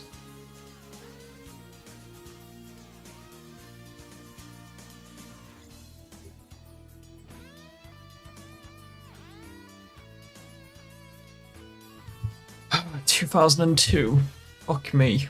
One of the best looking Sonic games despite being several years old. Now, the soundtrack is fantastic and above all... It really annoys me that they keep showing footage from the HD and the SD version. It's like they're two different games. All else, Sonic Unleashed feels fast, which is important for any Sonic game. It totally nails that sensation of being the fastest I fucking hate this gameplay, it's so pixelated. As you tear through levels, leaving a trail of absolute destruction full of crushed boxes, tables, enemies, and more. It's the most uneven of the mainline Sonic games, but we still feel No, that's bullshit. It's more even than Adventure 2. Deserves a spot on this list. So I fucking hate... is that Sonic 2? Okay, fair enough. It's like, I really hate this thing IGN do, where they're like, oh, this game is so fucking fun. This game has amazing levels, has great music, it's the best at this, it's the best at that, and that is why it's number 30. It's like, why isn't it number 1 then? Like, I hate that thing that IGN does. Sonic 2, yeah, fair. It's probably my favorite of the Genesis games, but... Now, we definitely had to take a look at Sonic's roots and dash back to his Genesis days. Sonic the Hedgehog 2 if is Sonic still 1's one on this of list, the I'm actually best gonna pure cry. experiences of the Sonic franchise. It introduces us to his flying sidekick Tails, adds two-player co-op, and improves upon the formula established by the first game in just about yeah, isn't it crazy that, like, one of the best-looking Sonic games came out in 2002, apparently? While keeping true to the core essence of a Sonic Funny game. how that works. You gotta go fast. The new zones like Sky Chase gave us our first look yeah, you gotta go at fast. Tornado, Shows an tells us auto-scroller bike level. lanes, and the Death Egg Zone pits us against an early version of an enemy that eventually became Metal Sonic. The Sonic 2 also introduced the Supersonic transformation into the franchise. Yeah, Sonic by having Unleashed is players alright. collect all 7 Chaos Emeralds in a welcome improvement to bonus stages. The Sonic 2 is still one of the best sequels to its lengthy list of improvements and additions that still holds so up scared. to this day for both newcomers and veterans. Sonic CD above Sonic 2. Interesting. I'm just gonna put this at 2 times. Speaking Sonic CD above Sonic 2. That is wild. of Sonic the Hedgehog 2, Sonic CD feels like a more polished and confident version of Sonic the Hedgehog 2. It Said no one ever. introduces us to Amy Rose and the version of Metal Sonic that we all know and loathe today. But the real star of the show in Sonic CD is its use of time travel, where you can go to the past, present, or future of the zones you're in. Bro, you can't be talking you hate Adventure 2. Okay, Adventure 2 fanboy spotted. The thrill of starting the time travel star boost and trying to maintain your speed to make sure you properly get transported to the past or future is always exciting. Now, you never know if you're going to successfully get to where you need to go or where you're going, and that is part of the adventure. the Sonic adventure. CD Spin Dash sucks. I mean, at the very least, it has the super peel out, but I don't think it's as good as Sonic 2. CD doesn't need this extra gameplay mechanic, but it had it anyway. And since Sonic is trying to collect the time stones to ensure a good future where Eggman's plans are foiled, well, Sonic CD basically did Avengers Endgame in 1993. That blue blur was ahead of How the... Yeah, his time. Damn. And that theme song, whew, legendary. Now that's one thing across the board. The Sonic games do right. I gotta say. Yeah, because Sonic CD totally has Avengers Endgame vibes. What the Obviously. fuck? I mean, do you remember the time where Tails wielded the Infinity Gauntlet? Hey, yeah, do you remember that time when Elden Ring had Back to the Future vibes? It's like... She tunes no matter what. Sonic 3 and Knuckle. Why are all the Genesis games right next to each other? I'm so confused. Sonic Boom is better. Who the fuck? Oh, right, you meant the song. I thought you meant the game. Yeah, Sonic Boom, the song is better. I'll give you that. As you can already tell, the Genesis era Sonic games are well represented on this list for a plethora of reasons. Now, Sonic 3 and Knuckles is number 6. Oh dear. On the Sega console got better while introducing new playable characters and mechanics. Sonic 3 and Knuckles, released back in 1994, feels like a superior experience of the early days of Sonic. Now, while both are solid games as individuals, they feel incomplete. And so this combination offers a complete and rich experience. Now, the level designs are some of the best in 2D Sonic history. Now, also, can I just point out, there was the person in chat that said, I hate Sonic Adventure 2. It's like, I don't hate the game, I just think it's not good. I love that. You criticize something and you automatically hate it. I love it. I love that logic. I love that thing on the... Also, there was some knobhead in the comment section that was like, Sonic fans literally criticize every single... No, what was the exact words? I'll show you guys the comment. It was like, oh, Sonic fans just shit on everything that Sega makes. I'm like, okay, today I learned that criticizing something you are passionate about means that you hate it. Okay. I fucking hate this idea where, like... that people have where it's like, you criticize something and you automatically hate it. Newcomer Knuckles, the levels still accommodate the playstyles and strengths. It's like, I criticize Sonic Unleashed, it just makes me more honest as a game reviewer. It's like, I don't simp for the things that It's like, I find the good in things that I don't like, and I find the bad in the things that I love. That of Sonic and Tails. It just makes me more honest. Colors in the top 5. Sonic Colors. Not better than Unleashed, but, I mean, I'm happy that Colors got some love, at least. Has some of the most imaginative and thrilling level designs in the entire Sonic franchise, bar none. Aquarium Park, for example, is arguably the best water level throughout the whole series. Asteroid Coaster, another standout zone in Sonic Colors, is just phenomenal. I hate how shit this gameplay Starlight looks. Carnival, while heavily on rails, the sheer spectacle is a sight to behold. They say Starlight Carnival, they show footage of Aquarium Park. Amazing. How many people work at IGN? I feel like I put more effort into my videos than an entire team of these fuckers. They said Starlight Carnival and they show footage of Aquarium Park. Now, Sonic Colors does an excellent job of blending that high-speed boost-centric style with more methodical platforming and puzzle segments, while also filling That like to dislike ratio? Oh god. I mean, to be fair, it's not as bad as I thought it'd be. Level with multiple paths. Now, back in 2010, and even to this day, Colors above Unleashed and Frontiers. Oh. Yeah, I don't feel like I'd put... Colors is not as good as Unleashed. I feel like it depends on my mood whether I would rather play Colors over Frontiers. But I don't know if that makes it, like, better than Frontiers.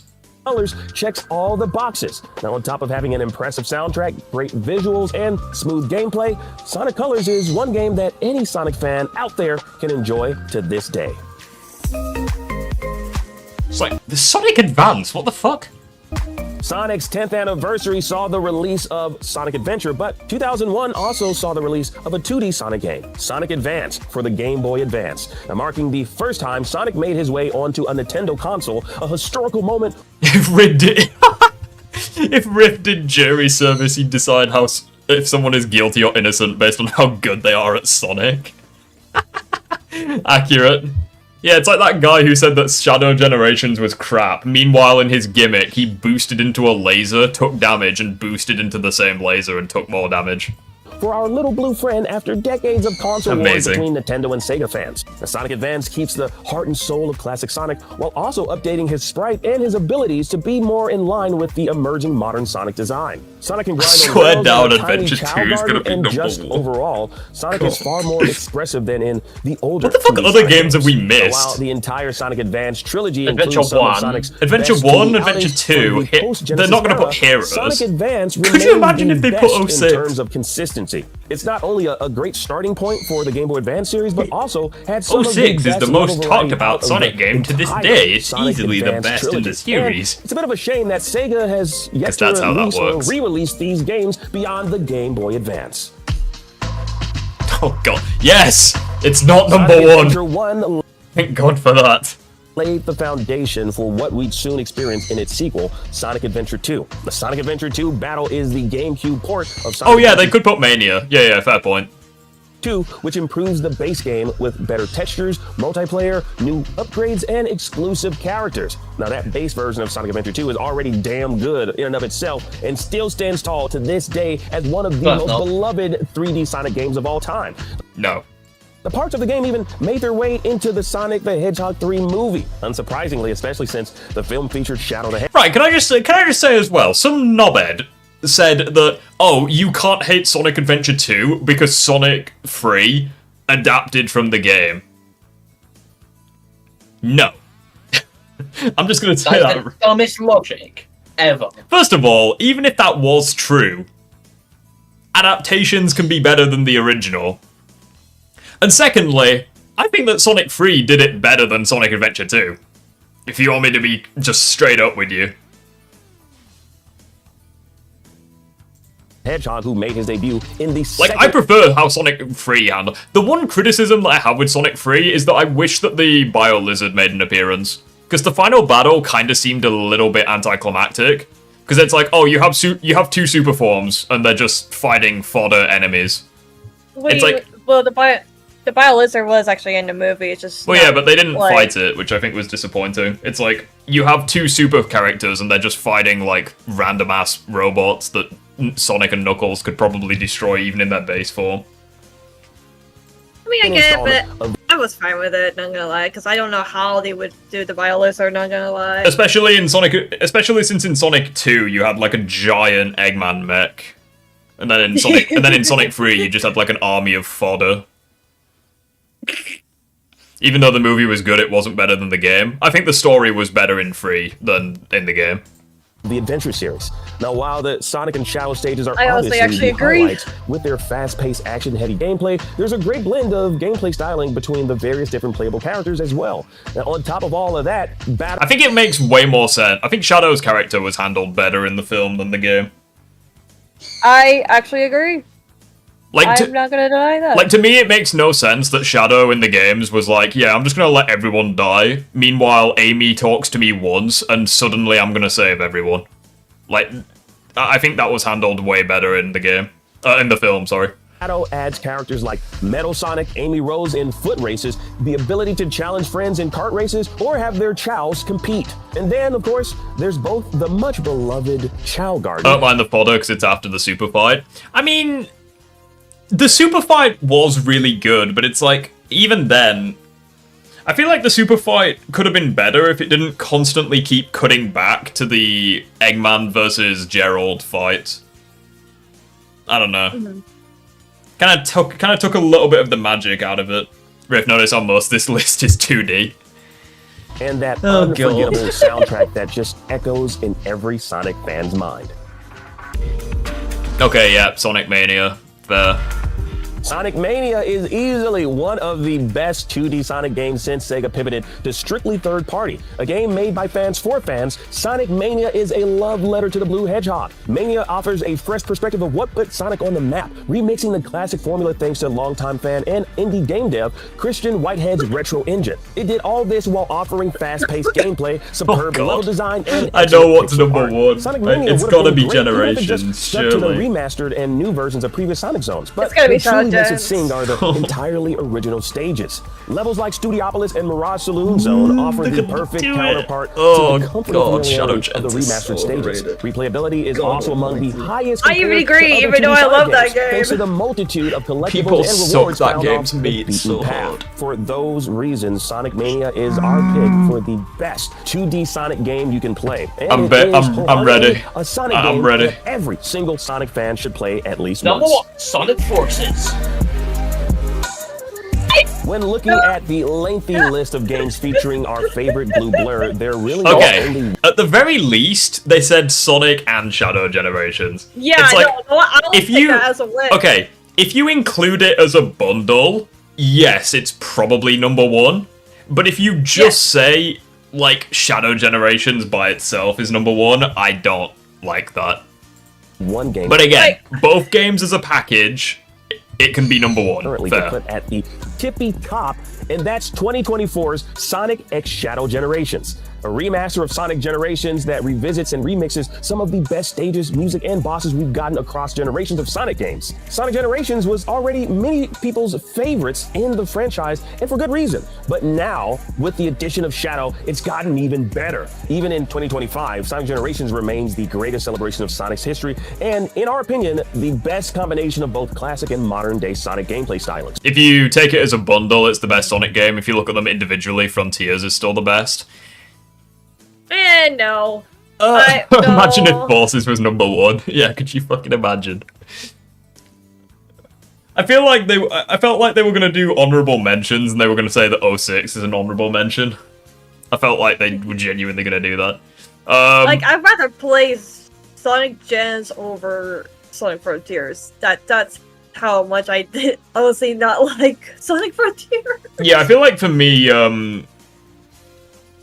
again, I prefer Unleashed and Sonic Gens over Frontiers. They're still, it's still a good game though. So, a remaster Right, of this classic game is one that was welcomed among fans. Shadow's content absolutely shines in Bro, it's not glazing the game, it's still new. Okay, and? both 2D and 3D. I didn't glaze the game when I reviewed it. And everything from its I level didn't design glaze the to its game either, abilities like- and how they synergize are the new gold standard for Sonic games. And this remaster soars far above previous remasters we've gotten. I feel like the whole, that's actually something as well that I really don't like. I really don't like the whole recency bias argument, because it's like, I feel like to make that argument, you would be operating under the assumption that the human population are just seals that clap for like new shit. It's like, it's like, when Sonic 3 came out, I feel like literally everyone was on the same page with a couple of things not being good. Like, the final battle constantly being interrupted, like the fact that we went from the Super Sonic and Shadow transformation to Eggman getting spanked by Gerald, and how weird it was. I feel like we were all on the same page with that. It's like, I don't like the whole recency bias argument, because it, like, I don't know. I mean, like, I would disagree a little bit. I thought it was fine, but I'm not gonna say, like, people are wrong with that. Like, I do understand the complaints or whatever. For me, I just didn't have issues, but I'm not gonna say they're wrong or anything like that. It's really a valid argument, Well, you know? I understand, like, there's moments where I like something, and then I'll, like, review it, and I'll, like, proper dive into it, and I'm like, oh, shit. Not quite as good as I remember. Not quite as good as I thought it was the first time I experienced it. But it's like, I feel like when there's some things as bad as that, it's like, people instantly notice it. It's like, to give a Spider-Man example, it's like the fridge scene from Spider-Man 2. Like, people hated that. There were entire YouTube videos and YouTube shorts dedicated to that one fucking scene and how bad it was. Even though most people liked the game. It's like, pretty much everyone was on the agreement, though. Sorry, I haven't been chatting. It's okay, dude, don't worry. It's like... Yeah, it's just so weird, like... Recency bias is kind of like... I don't like the idea. It's like, to some extent, I agree with that argument, because it's like, I think... But like, I'm trying to think of an example of recency bias that I had.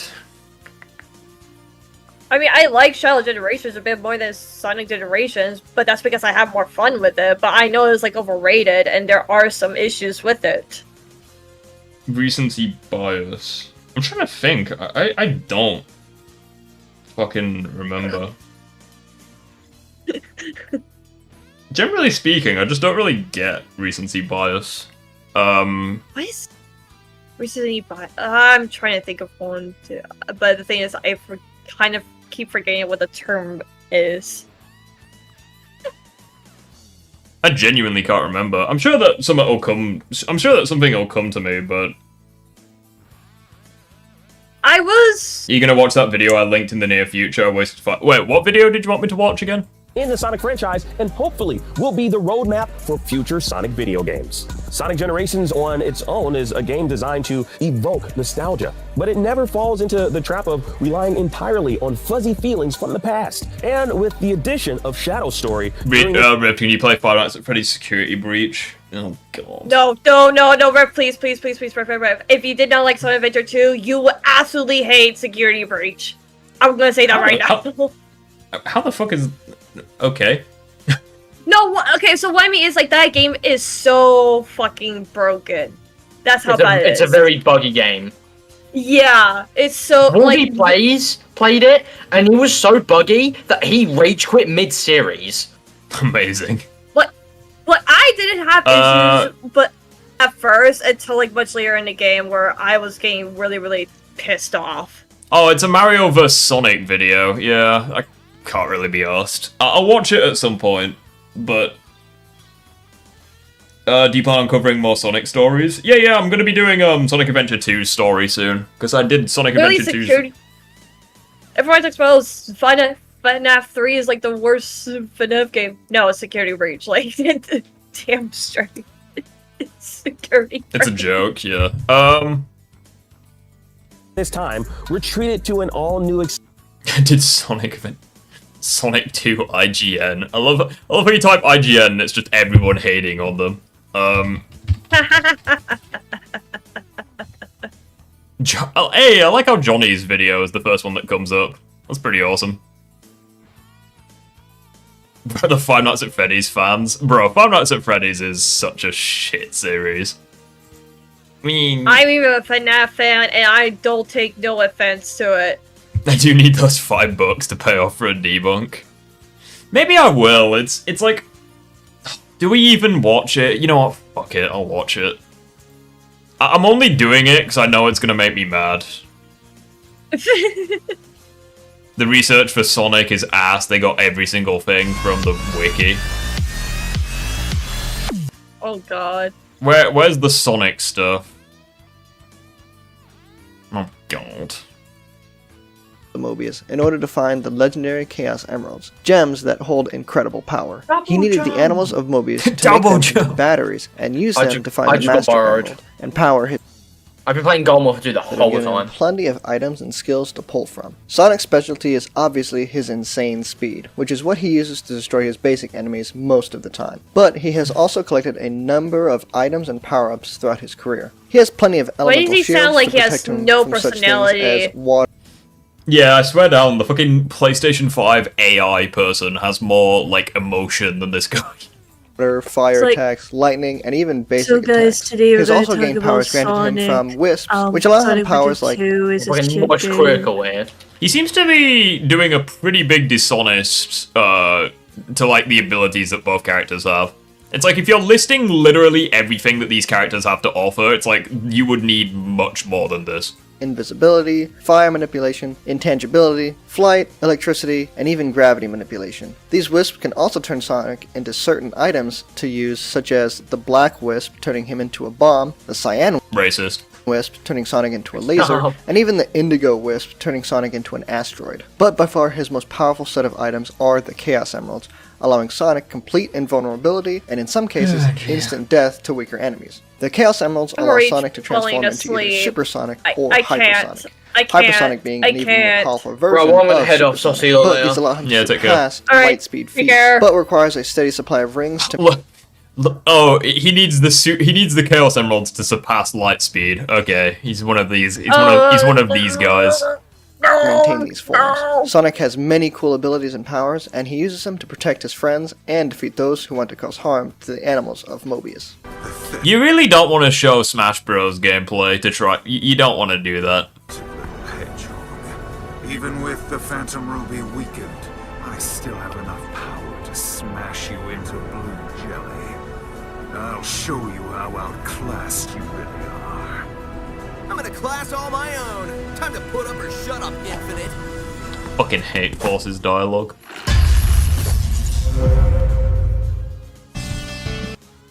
Fighting. As soon as they said he needs the Chaos Emeralds to be faster than light, I'm like, I'm done. So, in Sonic and the Secret Rings, no, I'm joking. There was a comment that I got where it was like, oh, whenever Riff does a Sonic debunk, he instantly goes to Sonic and the Secret Rings. It's like, yeah, true. Mario has shown he's a master at fighting. He's been in multiple RPGs where he's taken on plenty of enemies in hand-to-hand combat, and can master just about any item and combat. I love this. He's even beaten Jinx, a master martial artist who was so impressed by Mario's fighting that he renamed his dojo after Mario. Sonic, on the other Master of speedy combat. Amazing. hand, has most of his combat implemented in his speed. He is a master of this, however, but this combat relies almost solely on Sonic's speed, so if the opponent is either unaffected by speed or is faster, Sonic can't really keep up, as Sonic doesn't That's literally not true. What? That really is have any bullshit close-up hand-to-hand and a fighting half. experience. It's like, even in Sonic, even in, what's its face? In Black Knight, he picked up a sword, and within a matter of hours, he learned sword combat and was surpassing guys who had, like, decades of experience. It's like in Lost World, Master Zik, who was over 1,000 years old, it's like he literally compared himself as, like, the student to Sonic's master. Like, Sonic was that good at fighting. I don't know why do people fuck up so much when it comes to Sonic? Like, just do the same thing you do with Mario. Just look at the damn games. So, I'm gonna have to I think it's because of gameplay that they're give only this focused on category to Mario. gameplay. Fighting capabilities winner Mario. Ah yes, Mario is the better fighter because Sonic is speedy, apparently.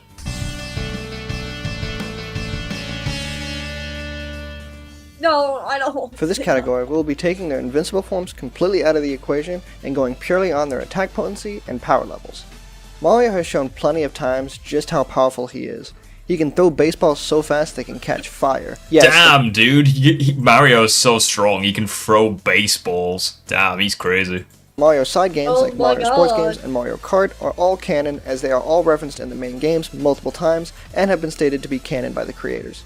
Anyways, his biggest feat comes from Mario Galaxy, as Mario can take down Bowser, who had just survived a supernova explosion and a galaxy-sized black hole. So yeah, I'd say he's pretty powerful. And You're not even a story. There's still story. See, this is the thing that everyone forgets about Sonic. Not Sonic. This is the thing that everyone forgets about what's its face? Super Mario Galaxy. Number one, this black hole literally knocks out Bowser, so the idea that he tanks it is bullshit. It's like he survives it at best. And number two, Mario is literally amped for the entire adventure. Like, Rosalina, in her first interaction with Mario, she's like, oh, you take this power. It's like, she gives him a Luma that gives him the ability to spin.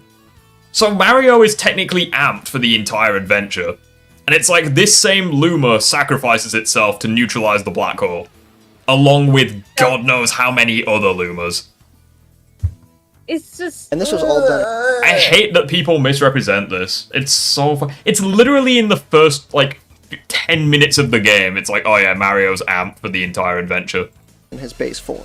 Sonic, on the other hand, speaking purely from his base form, is not as impressive, as the best... Oh, really? My God. Also, no. Also, I love when people do this. It's like, oh, Mario's so strong, guys, he can throw baseballs. Meanwhile, his best feat is beating a guy who can survive a black hole. It's like, if that isn't apples to oranges, I don't know what. It's like, it would be like if someone said, oh, Hawkeye's really good with a bow and arrow. He can take down regular humans. Oh, and he hurt Thanos that one time, but, you know. It's like, why would you... But never mind. The best he got in his base form was this is defeating why I'm Perfect not a Chaos Mario and fan, Egg Robo, because who are Mario Oh, that's fans bullshit. were That's not literally- even fucking true. That's not even fucking true. You forgot Infinite. You literally showed Infinite earlier in the video, you cock. at the very least planet level in terms of Oh, strength. planet level. Oh, jeez, is that all? So, in Sonic and the Secret Rings, a weaker version of modern Sonic at less than 50% of his power was able to destroy a guy who had consumed several universes. Yeah. I think that's planet level, you know? When Perfect Chaos defeated the Echidna clan, and when Egg Robo absorbed the Earth's life energy. However, he was completely stomped on by take Infinite Mario at the beginning of the vampires are as Sonic fast Forces as game, Goku but vampires. eventually defeated him at the end of the game, That's not though hot with the take, help that's from just the rookie, facts. and Infinite was powerful enough to summon a large star. So yeah, it's Oh, pretty- really? Infinite star level. Oh! Fucking strength Okay. here, lads. Okay, here's it. Clear I and will say, like, Infinite does have some powers of a demigod, but I will say Sonic is above God level. Like, Jesus just saying. Christ, star level infinite. Oh dear. base form. I can see now why you wanted me to watch this. Takes this category. Star level infinite. First of all, that's massive downplay to Mario, first of all. Saying that he's like galaxy level, it's like, that's bollocks. But goodness, so it's like he fucked up both characters. What does the Please don't comment watch section anymore. say? Please, please. I don't want to watch it anymore. He's so fucking boring. I hate, this is awful. I don't want to watch Please it do a anymore. debunk video on this video. I don't want to, because it's like every single one of my no. debunks is just the same when it comes to Sonic speed. I'm just like, in Sonic and the Secret Literally. Rings, it's like, it's pretty much a meme at this point. This category is a little harder to determine a winner, as they are both geniuses in their own right. Mario is smart enough to pretty much master any power-up almost instantly, and is an expert fighter and strategist, while Sonic is an expert in speed-based combat, and is smart enough to hack Eggman's tech. So I'd say they're pretty much When the fuck does Sonic ever hack Eggman's stuff? Like, what? in this category. I'm trying not to scream. I'm just trying not to scream. I'm not trying to scream. Do you know the counter argument to the star argument they always make? Go on, surprise me.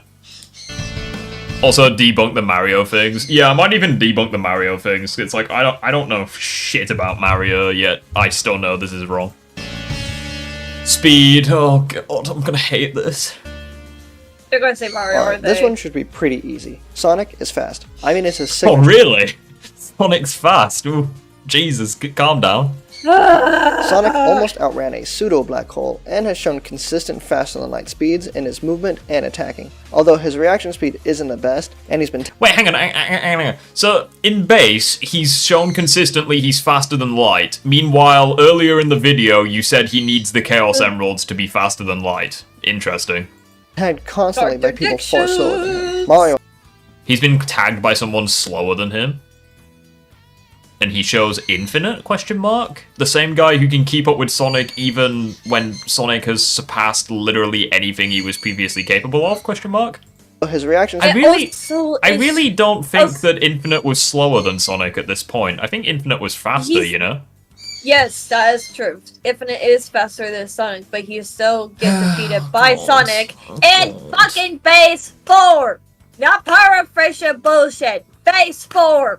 Also, Base!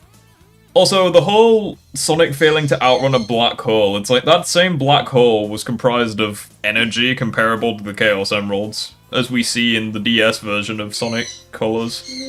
So it's like Sonic was able to outrun a black hole that's basically comparable to his super form because of the Mother Nega Wisp. Oh, I hate this. This is absolute shite. Other statements would be beyond scientific in comparison to the start of the mainstream. I don't understand it. The I don't Phantom Ruby understand creates that null makes space, which is author statement is beyond scientific comprehension. The star Infinite makes drains the Phantom Ruby of most of its power, making... Yeah, exactly, it's... Isn't the best, and he's Yeah, it's like that star scales above null space. been tagged Gotcha, constantly by okay. people far That makes slower more than him. sense. Mario, on the other hand, doesn't have as fast movement speed or striking speed as Sonic, but he did pilot the Star Diver, which puts his reaction speed at around faster than light speed by consistently dodging light-based attacks. But overall, this category goes to Sonic. Thank fuck for that. something makes sense. They downplayed the shit out of his speed, but they still got it right. Both characters are like casually infinite at the very least. Ooh, I don't want to watch anymore. Please, Rev. Please stop. Please. Attack range. Please. Ooh. Please. No. In terms of attack range, this one doesn't matter too much as both can attack from long range. So why the fuck are you using it as a category if it doesn't matter? But typically they prefer to get up close and personal in a fight. Don't disagree with a lot of your reviews saying Final Rush isn't good, is whack. I mean, it's not. Like, you spend the entire level just grinding on rails, basically, and doing, like, the most basic of platforming. It's like, I don't think it's a very good level. In the same reason, I just don't like Sonic levels where you spend most of the time grinding on rails. It's like, I think Rail Canyon in Shadow Generations and Sonic Heroes, I think that's a crap level as well. So Sonic is faster than Infinite? No, Infinite is actually fast. Well, okay, well, if we're talking about Sonic now, if, like, after, like, Sonic Frontiers, then yeah, maybe. But by the time of Sonic Forces, Infinite is faster than Sonic. Like, I think Infinite was faster than the Sonic at the start of the game. Because it's like he kept up with, like, Sonic when he was stronger. Oh, Jesus, the Sonic Adventure 2 video is doing very well. Fight. yeah, So I'll this one, admit I'm that, yeah. just gonna give a Because tie. yeah. Why would you bring up a category then just say it's irrelevant? I don't want to watch anymore. Hey, durability. Oh god. Hey guys, we're gonna bring up a category, right? Saying who likes cheeseburgers more? Oh, but it's irrelevant to who wins a fight. But you know, we're gonna bring it up anyways. Funny is because when you say the We should do this more. We should do YouTube streams of me just reacting to shit. We should do that. If you guys want me to shit on console fanboys, let me know, because apparently people like that. I would love you to, even though I am like. Also, do you guys want to know something bullshit about the Switch 2 that came out? Apparently the Switch 2 is being sold for like, so it's $450 everywhere in the world, right, but it's $350 in Japan. And they're region locking it, so you can only get the $350 version if you live in Japan. It's like they're literally just charging everyone else like $100 extra for the Switch. Anyway, let's get this one out the way because it's not even a close. And people wonder why the Switch 2 is a joke. Match on this one. There's a reason Sonic needs to be fast, because when he gets hit, he's down and out pretty easily. Even in his most recent game, Sonic Frontiers, he was thrown into a mountain and passed out immediately. But Sonic was knocked out by a guy who was like comparable to Super Sonic. Yeah, he's fodder. Mario survives that stuff casually. Mario has survived explosion after explosion. Hell, he's even been in Oh wow, Mario can survive explosions. Fucking Iron Man can survive explosions. I guess Iron Man and Mario are comparable. Of these explosions and survives, while Sonic is taken out constantly. This category easily goes to Mario. See, that's another thing I really love about videos like this. They're like, oh, this guy survived explosions. It's like, okay, my character in Repo can survive explosions. Your point? Yeah, literally. It's like my Lethal Company character can survive explosions. Like, who cares? Like, you're not going over why the actual, explosions are like important. It's like saying what's more important. It's like saying what's more impressive. It would be like if someone said, okay, taking a nuke is more impressive than taking a punch from a bloodlusted Superman. It's like, yeah, you're a Muppet. Literally, my character. Oh bloody hell! I hated that I said that. Do you guys know who Danko is? I'm assuming you do if you know power scaling. He unironically yeah, so get this. There was a video Danko made. He deleted this video for good fucking reason. It's like, there was a video he made where he unironically thought that the US military would solo Thanos and his army. That video just made me cry. There's someone on Reddit who did that recently. That video was awful. Why? No! The military cannot defeat Thanos! They cannot! He is a super alien freak! It's like, why the hell do you think the Avengers exist? It's like, to beat things that you can't beat. And they didn't beat him. Well, the first time, anyways. In terms of stamina, this kind of goes hand in hand with their speed, as Sonic can definitely push his limits and be completely fine when using his speed and doesn't exhaust himself unless he's taken a ton of damage, whereas Mario has never really shown the same levels of endurance as Sonic. At best, he can traverse various regions and galaxies without any signs of exhaustion, and there is a limit to his durability. But he makes up for that with his power-ups. But overall, Sonic takes this as he doesn't really need power-ups. I fucking hate the fact that he's, like, using base Sonic to try and lowball him. Like, he's not even factoring in Super Sonic. I hate it. Keep up his stamina.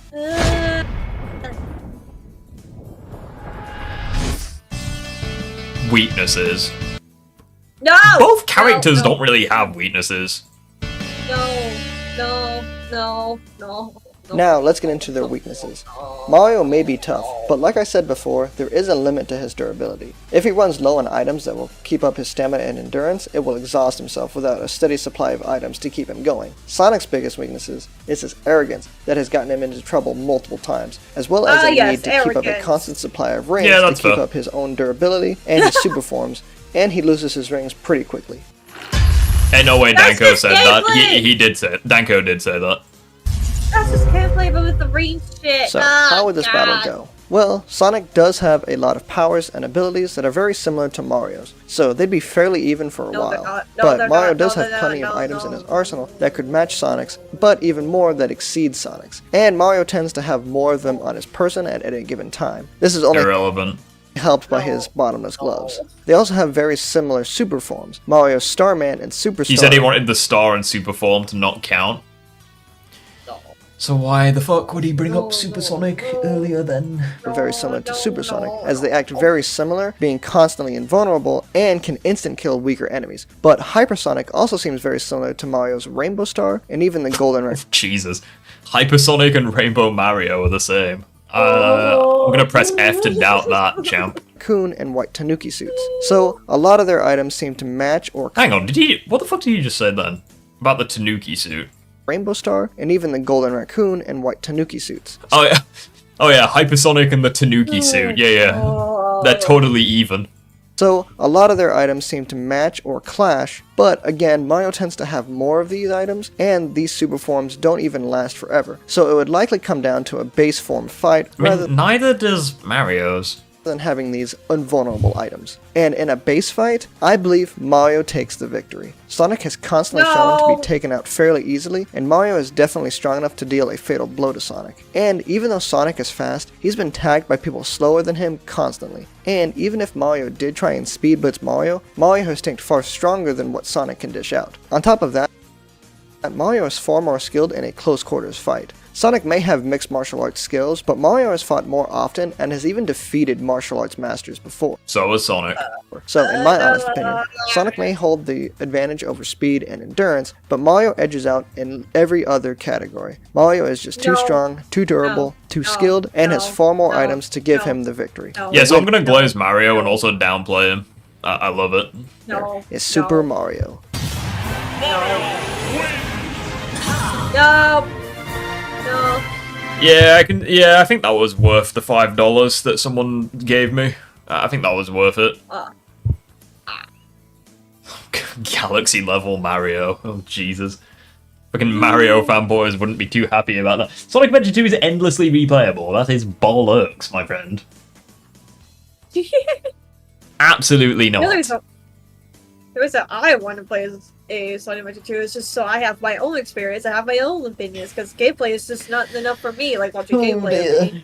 Oh, fucking hell. I hated that video. Man, can we watch like a PlayStation 5 fanboy make a dick of himself? I need... Yes, please. What do we do?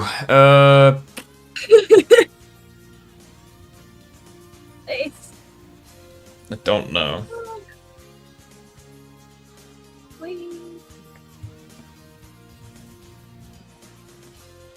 I'm so unimpressed. That video was just so boring, not gonna lie. You are? Yeah, that video was pretty shit, not gonna lie.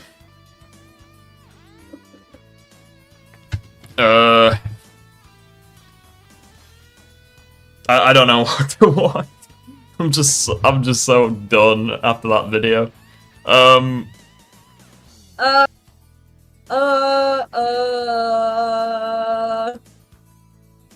I remember people wanting me to debunk Pro Jared's video on Adventure 2. I feel like he also wasn't super positive about it.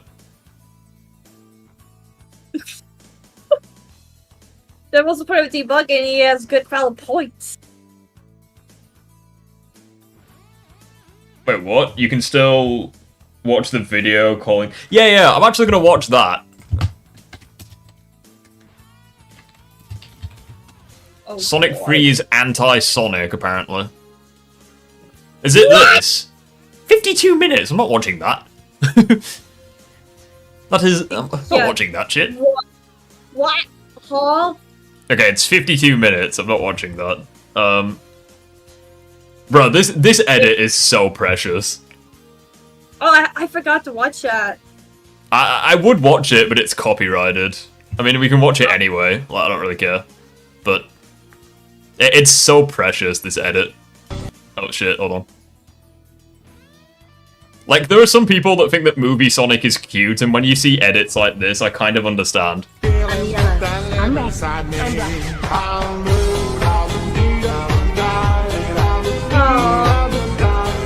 He's so precious. It's so funny. It's kind of funny how, like, the movie version of Sonic can go from badass to adorable. Like, I really like that. Same, for me, it's kind of the same thing with Shadow. Like, him, like, dancing with Maria and putting that smile. It's like, I just want to hug him. It's like Knuckles is badass, Tails is adorable, and then you have Sonic where he just flips between both. Like, literally. Movie Sonic is a baby. Yeah, he's precious. Just make a script detail. Sonic Movie 3 is anti-Sonic. Oh, fucking hell. Tonic the Hedgehog. Worst. What? Tonic the. Okay, we'll watch the bit that's specifically about Sonic. Yeah, let's do that. Now, Knuckles and Tails, despite being significant departures from their game counterparts, and in my opinion, to a detrimental extent. He sounds like my nerd voice. Excuse me. Actually, I think you'll find that Knuckles and Tails are actually played by black actors. It's like what? That's like this guy's actual voice. And are reasonably fine in this story. They don't really do much or contribute much, but unlike Tails does fuck all in this film. Like, Tails does literally nothing in Sonic 3. I love it. Everyone else here, they at least resemble. Like, not gonna lie, you know that moment when Sonic is falling and like Knuckles yeets Tails out of the Eclipse cannon and to save Sonic? I burst out laughing when Tails passed out. I was like, Tails, you're fucking useless. I found that so funny when Tails just passed out. That was so funny. I was like, he's actually gonna do so. Oh, no, he's not doing anything. No, and if Rev comes to the American theater to see Sonic 3, everyone's crying, "No, Tails, come on, wake up! Rev, ha, he's so useless, ha. See, that's the one thing I like about America, the fact that you guys actually make sound in theaters. It's like, in like, England, like, it's complete silence in a movie theater. It's like, and people look at you funny if you, like, shout or something. It's like, that's one of the reasons why it's so amazing watching, like, movie reactions, from, like, American theaters. Because, like, anytime something cool happens, everyone's like, yeah! It's like a football match inside of a room. It's like, you all make so much noise. Liked about their original personalities.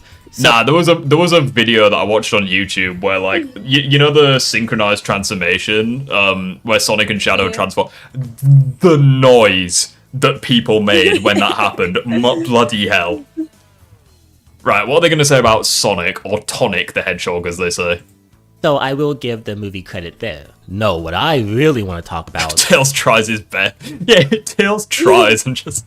He does nothing, but bless him. I love edits where, like, shows us Tails always get bullied by Shadow first. I found, like, I just found it so funny when Tails, like, jumped out of the cannon and just passed out. I'm like, well done, dickhead. Sonic himself, or rather, Tonic, as I'm going to call him. Because this guy is not Sonic the Hedgehog. I don't care how much these movies like to call yeah, him. he's obviously Shadow, like, obviously. Yeah, it's obvious. I don't Do you care not if people see the disagree red with me or not. highlights? This is just not the character. And I know this is the part where a lot of people start He shows Sonic Adventure 2, of course he does. whining and being upset, being, oh, dude, why Sonic is open for interpretation? You can interpret the character any way you like. This is just a new The like to dislike ratio. I didn't even realize it was that bad. That's amazing. What's the fucking... A true Sonic fan never talks positively about any Sonic media. You're welcome. I just need to get a cat to stroke right there. Or Puffer will do. You're welcome. I criticize everything. I am a true Sonic fan. No, that's amazing. My god. new The like modernized to dislike ratio. version of the character where we can see more of his humanity and see him grow up. This phenomenon is really interesting to me because I've never seen this happen with any other character in fiction. Let me back up for a second. So who is Sonic the Hedgehog? Sonic the Hedgehog is best described as a folktale come to life. He is a mythical entity, so to speak, who really acts on his own Oh god, is he doing the whole Sonic is a fairy argument? interest, and those self-interests just so happen to be helping people whenever he sees someone in He's a trouble fucking video and game genuinely character. improving It's their not that lives deep. and making them better by just being him. Sonic isn't what you would classify as a dynamic character. He is a static character. Where the world doesn't change him, he changes the world and the people around him. He is the catalyst for the growth of all the other characters in the narrative. He's a force of nature. He is something that is not supposed to be recognizable or relatable. The only way you can possibly describe something like this is by saying what he is. Sonic. Sonic the Hedgehog. And that never changed in his country of origin.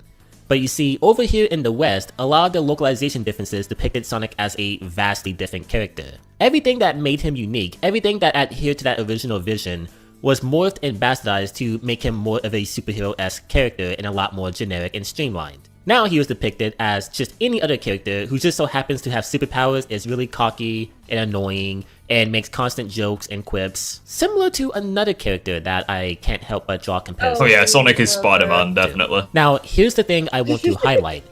Different interpretations of characters are completely valid.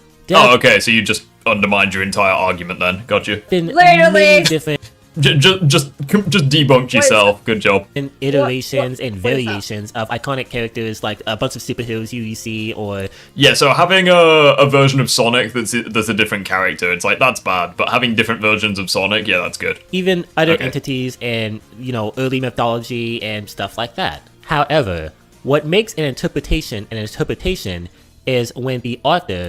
It's like, I really hate this sort of thing, because it's like, you can boil... If you try hard enough, you can boil any character down to the most basic, of things. It's like if I said, oh, why does people like Batman? He's just a grumpy guy in a bat costume. It's like, you've boiled it down so much that you've missed why people like him in the first place.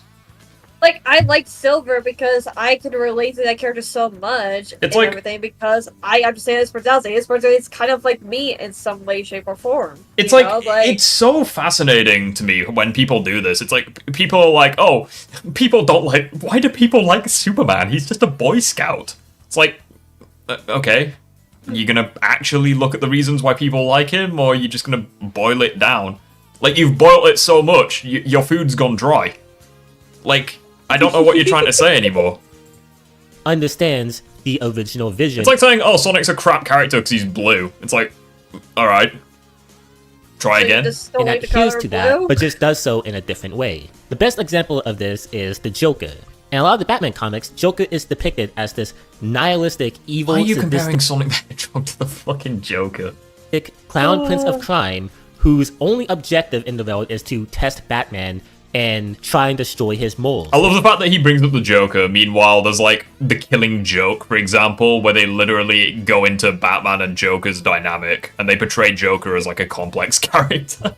His life philosophy. However, when you look at that very same character in The Dark Knight, on the surface level, he looks completely different. He has a vastly different design, he has vastly different mannerisms, and a notably different way of doing things. He is a lot more subtle in his approach to destabilize all of Gotham and prove his nihilistic agenda to be correct and destroy everything Batman stands for. However, while the character is interpreted differently, the core essence of him remains intact. Everything the original version of that character stood for remains present in this modern interpretation. It's like, how is that different with the Sonic film?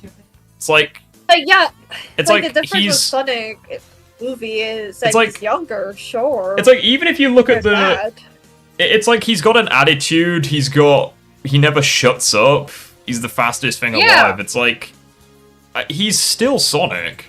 However, Heath Ledger's performance allows us an insight into other aspects that doesn't really get brought up or highlighted in the comics. This is a more grounded, realistic I'm approach. gonna be completely honest with you, I forgot that it was 1.25 play speed. I genuinely thought he was just talking that fast, like normally.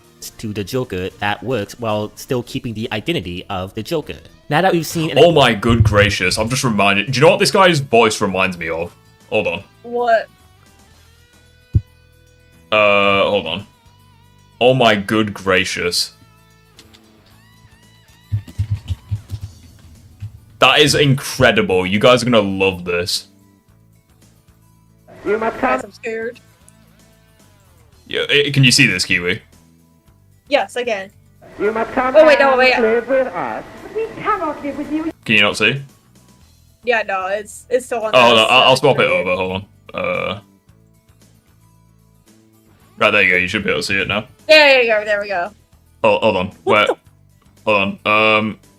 If you've not seen Doctor Who, it's the Cybermen. Right, tell me that he doesn't sound like this. Like, who is right and who's wrong here? You must come and live with us. We cannot live with you. You're different. You've got no feelings. Feelings? I do not understand that word. Emotions, love, pride, hate, fear. Have you no emotions, sir? Come to Mondeath and you will have no need of emotions. You will become like us. Like you? We have freedom from disease, protection against heat and cold, true mastery. Do you prefer to die? That's what he reminds me of. He sounds like a Cyberman. An example of a good interpretation, I can properly explain why the western side of Sonic is a bad Oh yeah, did I mention that Doctor Who is goated? Because it is. A lot of the surface level qualities are different, such as his design, his general attitude, stuff like that. However, the point of the original Sonic was that he was unrelatable. He was supposed to be... I forgot Riff was a Doctor Who fan. Yeah, I need to do Doctor Who versus battles. That'd be so good. The Doctor versus Sonic. That could genuinely be interesting. Yes, do it. I dare you. The sad thing is that Sonic could lose that. He could actually lose that.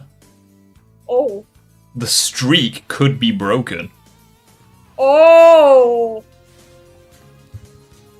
Mythical, almost godlike to a normal person. He is a static character that does not grow or undergo any significant change, but instead changes others. Like I said before, a folktale come to life. The American Sonic is anything but a folktale come to life. He is just an average teen with a cocky attitude and super speed. Do you understand the issue now? It's one thing that he has a completely different personality. It's a whole nother when he doesn't even stand for what he originally stood for. The only thing that remains intact from his original vision is the design, and that's it. Oh, and I guess the power set. All of that was just a way of wrapping around to movie Sonic and why I despise this creature so much. But it's like, I find it really annoying that you say this for Sonic, but you really like Knuckles. It's like they completely fucked up Knuckles. Well, I don't want to say they fucked him up. It's like they completely changed him. Hi, Kiwi. It's like, compare Knuckles from the OVA film to Knuckles in Sonic 3. It's not even remotely close. They are completely different.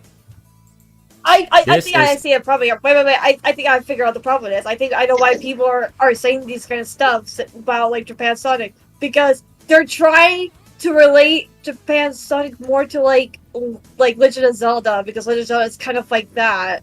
with like Also, where you're. Yeah, what are we talking about? Also, I love the fact that they say that Sonic is supposed to change characters. Meanwhile, in Sonic 2, this man changes Knuckles, and in Sonic 3, he changes Shadow. And he indirectly changes Tails as well. Yeah, literally. Like, I don't understand. Like, the rest of Sonic is still kind of still the same. Just has a lot more attitude. He's not Link. I'm sorry. I'm not trying to convert Sonic to like this. Like, I just kind of realized Japan. I think this guy is trying to. Like, I'm sorry. Say, like this guy must have conveniently glossed over this. What I learned is that when you really screw something up, you can't fix it on your own. Yeah.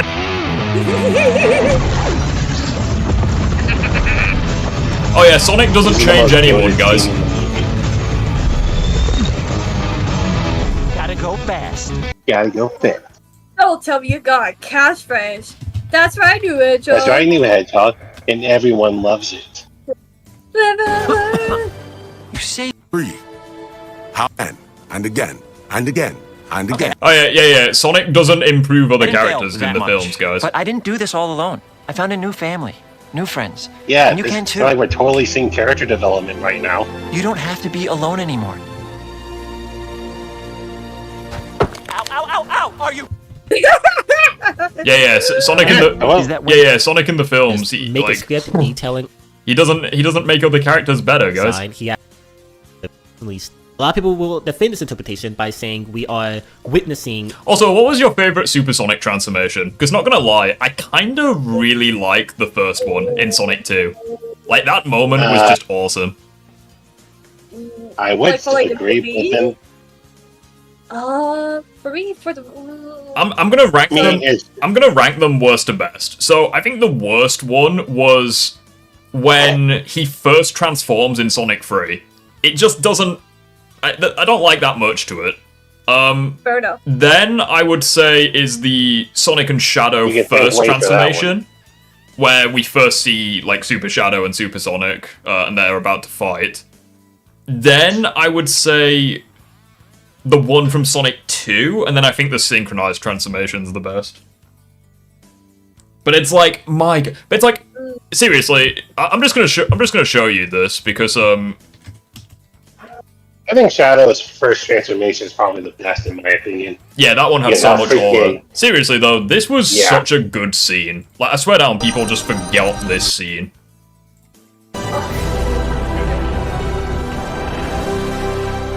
The fucking music. The first reveal of Super Sonic. Dude, I'm screamed so much.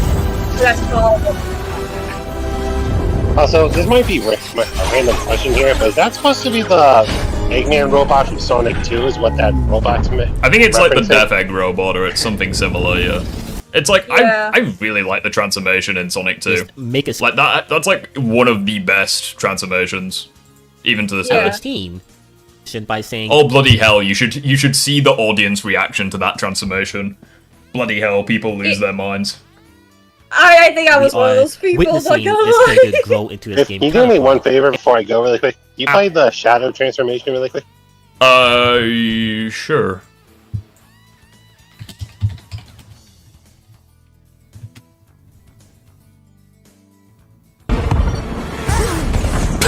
I love that shot. Sonic just fucking snipes that thing. Really? You're like, wait, where? Yeah, this transformation was also really good. Right. I just show him right there behind him. Just the reveal here is just so freaking amazing. And I also love the added details where they glow. They glow. Right about one thing. This ends now. Oh, right in the fucking nose. Yeah, that guy, he had so much aura. Alright, thanks a lot for that. I gotta go. Bye, guys. Yeah. Yeah, I'm actually... we keep getting distracted, but like, oh, it was this one. Bloody hell, the reaction to this. Right, you'll love this. You ready, guys? Okay. This is why I want to... This is the only reason I would want to go to America, is to experience this. Supersonic!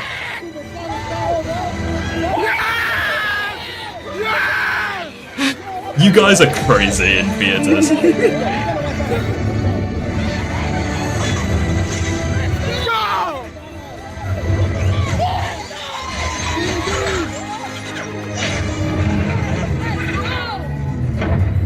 Yeah, this is like the one based thing about America.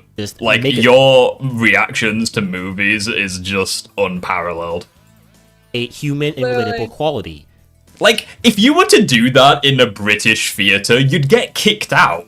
Like, what the like, it's just like an unwritten rule. You don't make any noise when the film starts in Britain.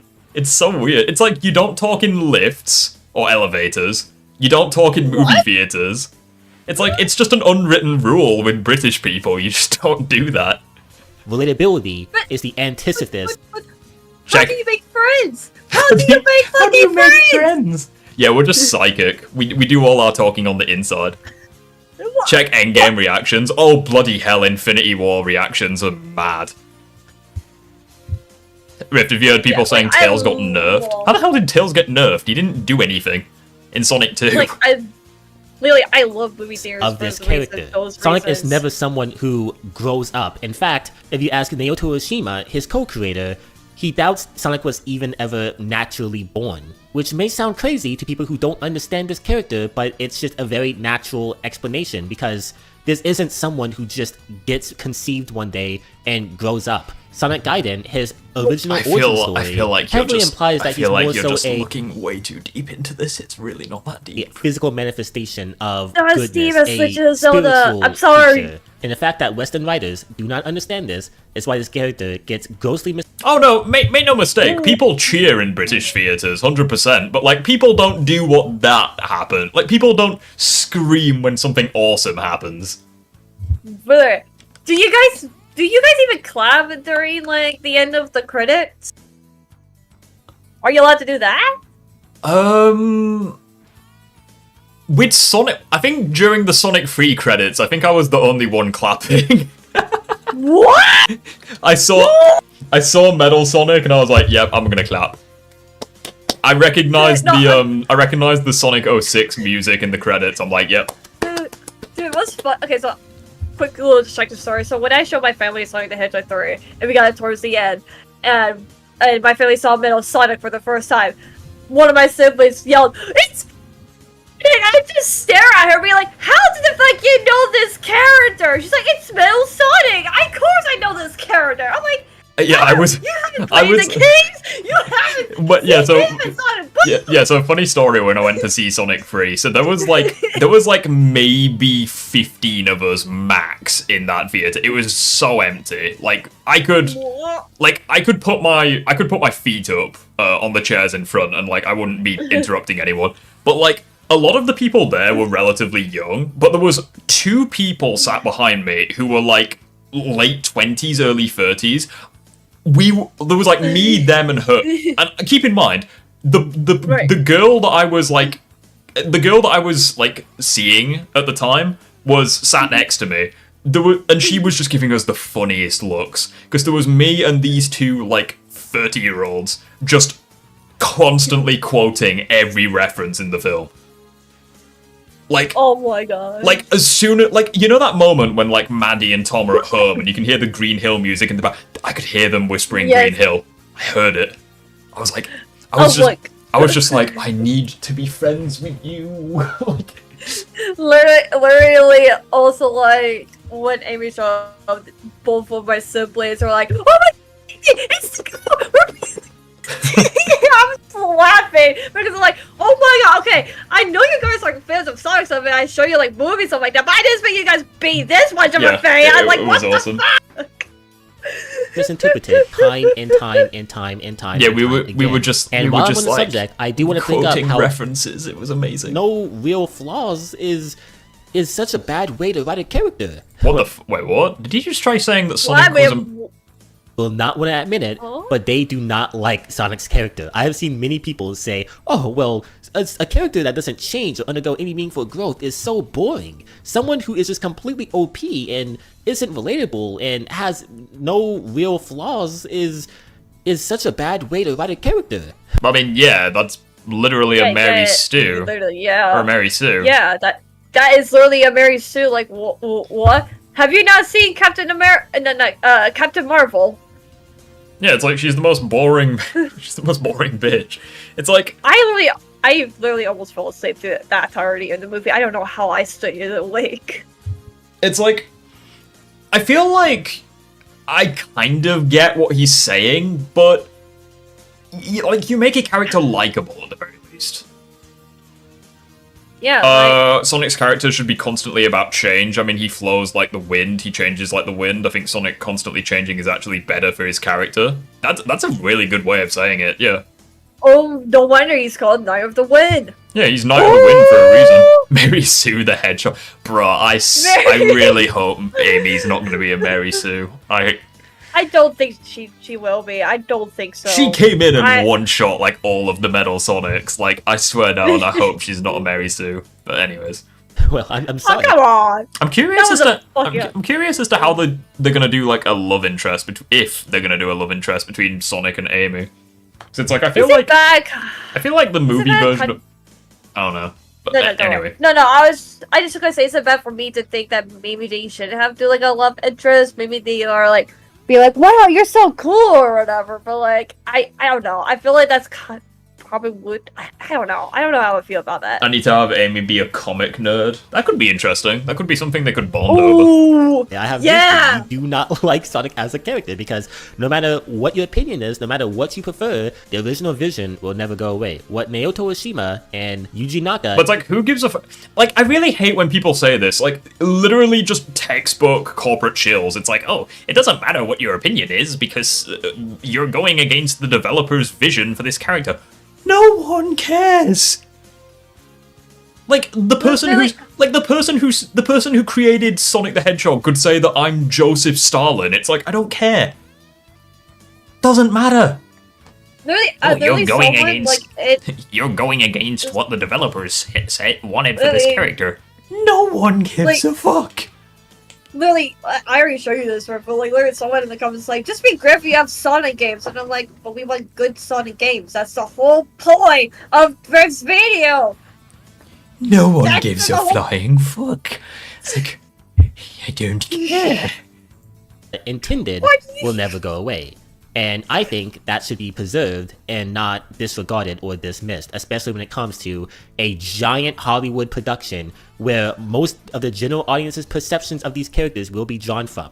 Also, even if you disregard his game roots, I just cannot stand Tonic in this film. He is just so unfunny here. He never really struck comedy gold in the previous two films, but in this one especially, he is just a constant drag in every scene. And there's one thing that I really want to talk that pisses me off, and that is before the third act, where Tom gets to be fair, I will say a lot of the humor in these films didn't make me laugh. Then again, the films aren't really made for someone my age.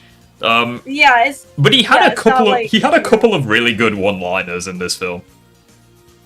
Like, I enjoy the comedy in it. Like the joke with Shadow where he's like, can you tell me who does your eyeliners? Or whatever. Can you tell me who does your highlights? Like, that made me laugh. Even though I'm fairly certain it was in the trailer. Or it was in like a leaked scene. It's like, it still made me laugh. Yeah, no. Like, it was funny, like, for, like, the trailer, like, you know that one scene where someone goes, are you Detective Pikachu? And it goes like, oh, he looks like a Pokemon, Pika! I think unironically, I think the funniest moment in the entire film was just Tails passing out. Like, that was funny for the wrong reasons. But it's like, I think the funniest one-liner was when, what's-his-face said, oh, a nano fist. I haven't seen that since I hate-watched Green Lantern in 2011. That made me laugh. That one was funny. I know like, that was an I was saving it for a Comic-Con. But there will be a comic. I do think it was stupid that Gerald was like, oh, I was saving it for Comic-Con. It's like, bullshit, you are a boomer. Like, there's no way you'd do that. But Robotnik's laugh made me laugh at... injured because he gets mistaken to be Commander Watchers by Shadow, and his fate is left ambiguous. And Sonic, Commander Watchers by Shadow, and his fate is left ambiguous. And Sonic, he literally survives. Did you not see the post-credit scene? Completely enraged at this point, goes against his friend's trust, is prepared to fight Knuckles should he get in his way, and uses the Master Emerald to turn Super to go and kill somebody. Keep in mind, by the way, that the whole point of a super transformation in the games is supposed to be a physical manifestation of a character's completed arc. It's supposed to be more than just a narrative device. It is also a Tell that to Sonic Frontiers. He goes Super Saiyan like once every 5 minutes in that game. Tell that to Sonic Frontiers. He's like, hold up, I need to go into some transformation and defeat you giant ass robot. Oh, so, Super Sonic is only needed when the characters complete their arc. Meanwhile, Frontiers, hold my Master Emerald. He just goes he turns into Super Sonic in like so many times. Dramatic device that should directly correlate and reinforce the positive message that the story is going for. Also, what about Solaris? Like, he literally uses the Chaos Emeralds for revenge. Oh, yeah. What about Eggman in Adventure 2? He uses the Chaos Emeralds for the Eclipse Cannon. Yep. Well, wasn't he technically... Well, yeah, he did. I was gonna say, wait, did he get... I'm like, no way, man. He technically thought he was just going to use the Eclipse Cannon, not realizing, like, Shadow and Gerald, like, had a bigger plan behind all of that in Sonic Adventure 2's game. Because, you know, Gerald tempered Shadow's memories. Hold my Master Emerald, exactly. So let me recap here. A character that is supposed to be incorruptible, and the person who inspires positive... I love the fact that he's saying this, meanwhile Sonic gets his super form in Sonic 2 and immediately kills Eggman, pretty much. Like, he immediately destroys his mech and he just, like, falls to his death, quote-unquote. If you Change in the really people think around about him, it, goes Sonic against his was two trusted corrupted allies, and turns super, not as a physical accumulation of everything he learned, but as in a way to extract vengeance on somebody. This is the most... I mean, couldn't you say the exact same thing in Frontiers with Giganto? It's like he got his ass handed to him and he went super to, like, whoop his ass. I try to remember if there was, like, a Sonic game where he got corrupted. I mean, Dark God kind of corrupted Sonic to make him into a World Cup, but that also, what about, like... What about, Sonic X, like Dark Sonic. It's like I know it's not the super form, but it's like it's still an example that like Sonic can be corrupted under the right circumstances. There we go. Yes, there you go. Thank you. I was like blinking. Also, fairly certain the fucking like metal virus in the IDW comics. It's like doesn't that corrupt you as well? And it's like yeah, Sonic resists it for a long ass time, but it still is corrupting him. Also, cyber corruption. Yeah, Anti-Sonic. Yeah, I was gonna say like the metal virus. And it's just so it's much. crazy. I to me. hated that. Now, of course, the film doesn't it. glorify this. This is supposed to be the character making a wrong decision and grossly misusing the purity of the emeralds. I understand that's the point the movie is trying to make, but A, Sonic is the last character you want to make this point with, and B, it completely goes against what a super transformation is supposed to symbolize. This was without doubt my least favorite part of the whole thing, and So he hated the absolutely amazing scene where Sonic and Shadow fought with the super forms. Now me, God, I use that. It's not Slender when literally his forces but worse. They literally character assassinated again with Shadow the Hedgehog. They make him so dumb and stupid, be like, I'm the ultimate lover. I can survive the middle virus. I'm like, that's not fucking Shadow! Yeah, that was something that I didn't like in the comics. I don't feel like Shadow would throw caution to the wind like that. He used the super transformation for a valid fucking reason. Yeah, that's actually a fair point. It's like the world's gonna end and like he can't take Shadow. It's like, yeah, he uses the super transformation for a valid reason. And yet, I'm the ultimate lover, guys. Like, I'm better than Sonic. Like, I need to, like, kill Eggman and stuff like that, even though he fucking lost his memories or whatever. Like, what? That is a fair point, actually. Like, yeah, he needs the super form to stop the two Eggmen. It's like that's a fair point. Yeah. I'm sorry, but now I hate that. Let's talk about Shadow. Like, Shadow. Oh bloody hell! He's gonna talk about Shadow. Wait, what was that last thing you said? You want to make this point with, and B, it completely goes against what a super transformation is supposed to symbolize. This was without doubt my least favorite part of the whole thing, and I hate it. I genuinely hate it. Now, just remember, whenever you're having a bad day, this guy prefers the scene of the two Eggmen dancing over the scene where Super Sonic and Super Shadow fight. Let's talk about Shadow. Shadow is a very interesting case. Yeah, he literally just said the fight between Super Sonic and Super Shadow was the worst part of the film. So recently, the character has had a comeback. In Prime, he was depicted very well. And Shadow Generations, Dark Beginnings, and the actual game he is depicted insanely well. And in movie 3, his general personality Why did I see is the great. comics He's a dark ruin him? character with a dark past who, deep down, is a good... See, that's one of the things I really liked about Shadow Generations. I just liked seeing Shadow smile for a change. It's like, I swear down, he's just never smiled in the games. That, or in the comics, in the Lady Gaga. It's like seeing Shadow like genuinely smile with Maria was actually amazing. Like I didn't realize I needed that in my life. Just seeing Shadow smile. This is why I like Ancient Shadow. For, Also, like, in the credits of the and- game, like Shadow literally cries. It's like you don't see him do it, but like when Rouge is flying, it's like tears fly past her face. It's like that's actually so wholesome. And this is why I like Shadow Generations a lot more than the comics. Yeah, Too bad that they never fucking reference it in like Forces or what have you. I hope that they. Oh boy! See, this is the thing that I don't. This is the thing that I don't like about Shadow. I feel like his character is too like intrinsically tied to the past. It's like I feel like using him for like a future story wouldn't really work. I feel like that's kind of what Silver is for, but I like Shadow. I do wish that if they do plan to make like another like Shadow game or whatever, like they're not focused on the past anymore. Like they actually. I feel like on, they like, will future though, stuff. because I feel like the past and Shadow is like it's like egg and cheese. guess- That's the first thing I that came guess- to my head. I guess it's just because like Shadow is like more like of the past, Sonic's into like the present, and Silver is of the future, so maybe that's why. But again, like It's like either way, it's like you have Sonic doing so many fucking things. It's like it's like Shadow is Shadow's basically just stuck to the past. It's like no, give my boy more shit to do. I would love to see his where does Sonic Omni-Man like, scale? Like moon level, maybe planetary, something like that. Someone made an argument that you can get the Invincible characters to Universal. I'm like, I don't think you can. But I don't even watch the show. yeah, because apparently this So- random ass dinosaur like bullied the shit out of Frag or Conquest or something, and apparently, and never mind. I'm like, I don't think dinosaurs scale to the Viltrumites. I don't Shadow think that. also shedded a tear on Adventure 2. Wait, when did you shed a tear in Adventure 2?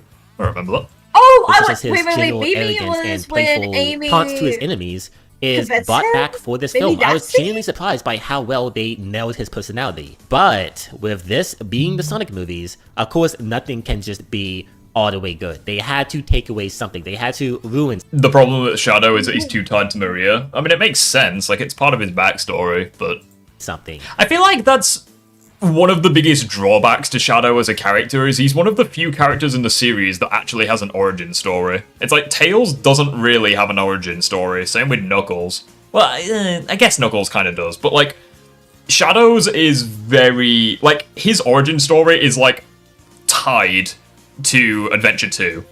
So it's like a lot of people like know it.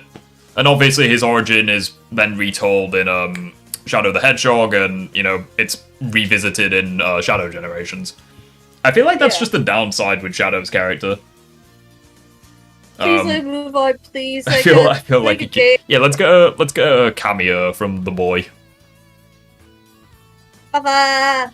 Oh, by the way, Nick, do you want to see the most wholesome Sonic edit? People say that movie Sonic is adorable. It's like there was this one edit that I saw where yeah, he's absolutely precious. Literally, I just want to hug all the Sonic characters that we've seen so far because they're all so adorable. I think Tails is precious as well. Sonic is precious. Knuckles, not so much. Shadow, sometimes. Knuckles, like, I still want to hug him. I still want to hug him. Alright, let's see the edit. Alright, I'll show you the edit real quick. Hopefully you won't see anything sus in my search history. Oh, here it is. It's right there. Hold on. It's so wholesome.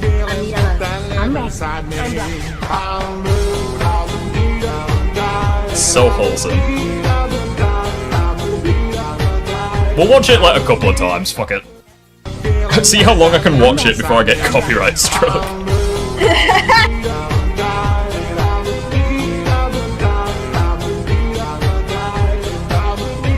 This song is just built for Sonic.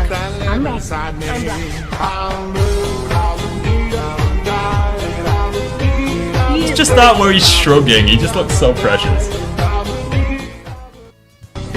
Anyway. point has been proven. He's so cute. Let's be honest. That's probably not the last time we're gonna watch that edit before the end of the stream. And that is just his Probably entire not. fortune. Where do I start? Okay. Wait, hold on. Oh no. No. Nothing can just be all the way good. They had to take away something. They had to ruin something. And that is just his entire origin.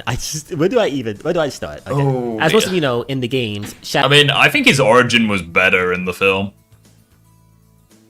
It's kind of sad that Maria wasn't like ill with her, but I like that the fact she wasn't ill in the movie. Not gonna lie, I like the fact that she wasn't sick in the movie.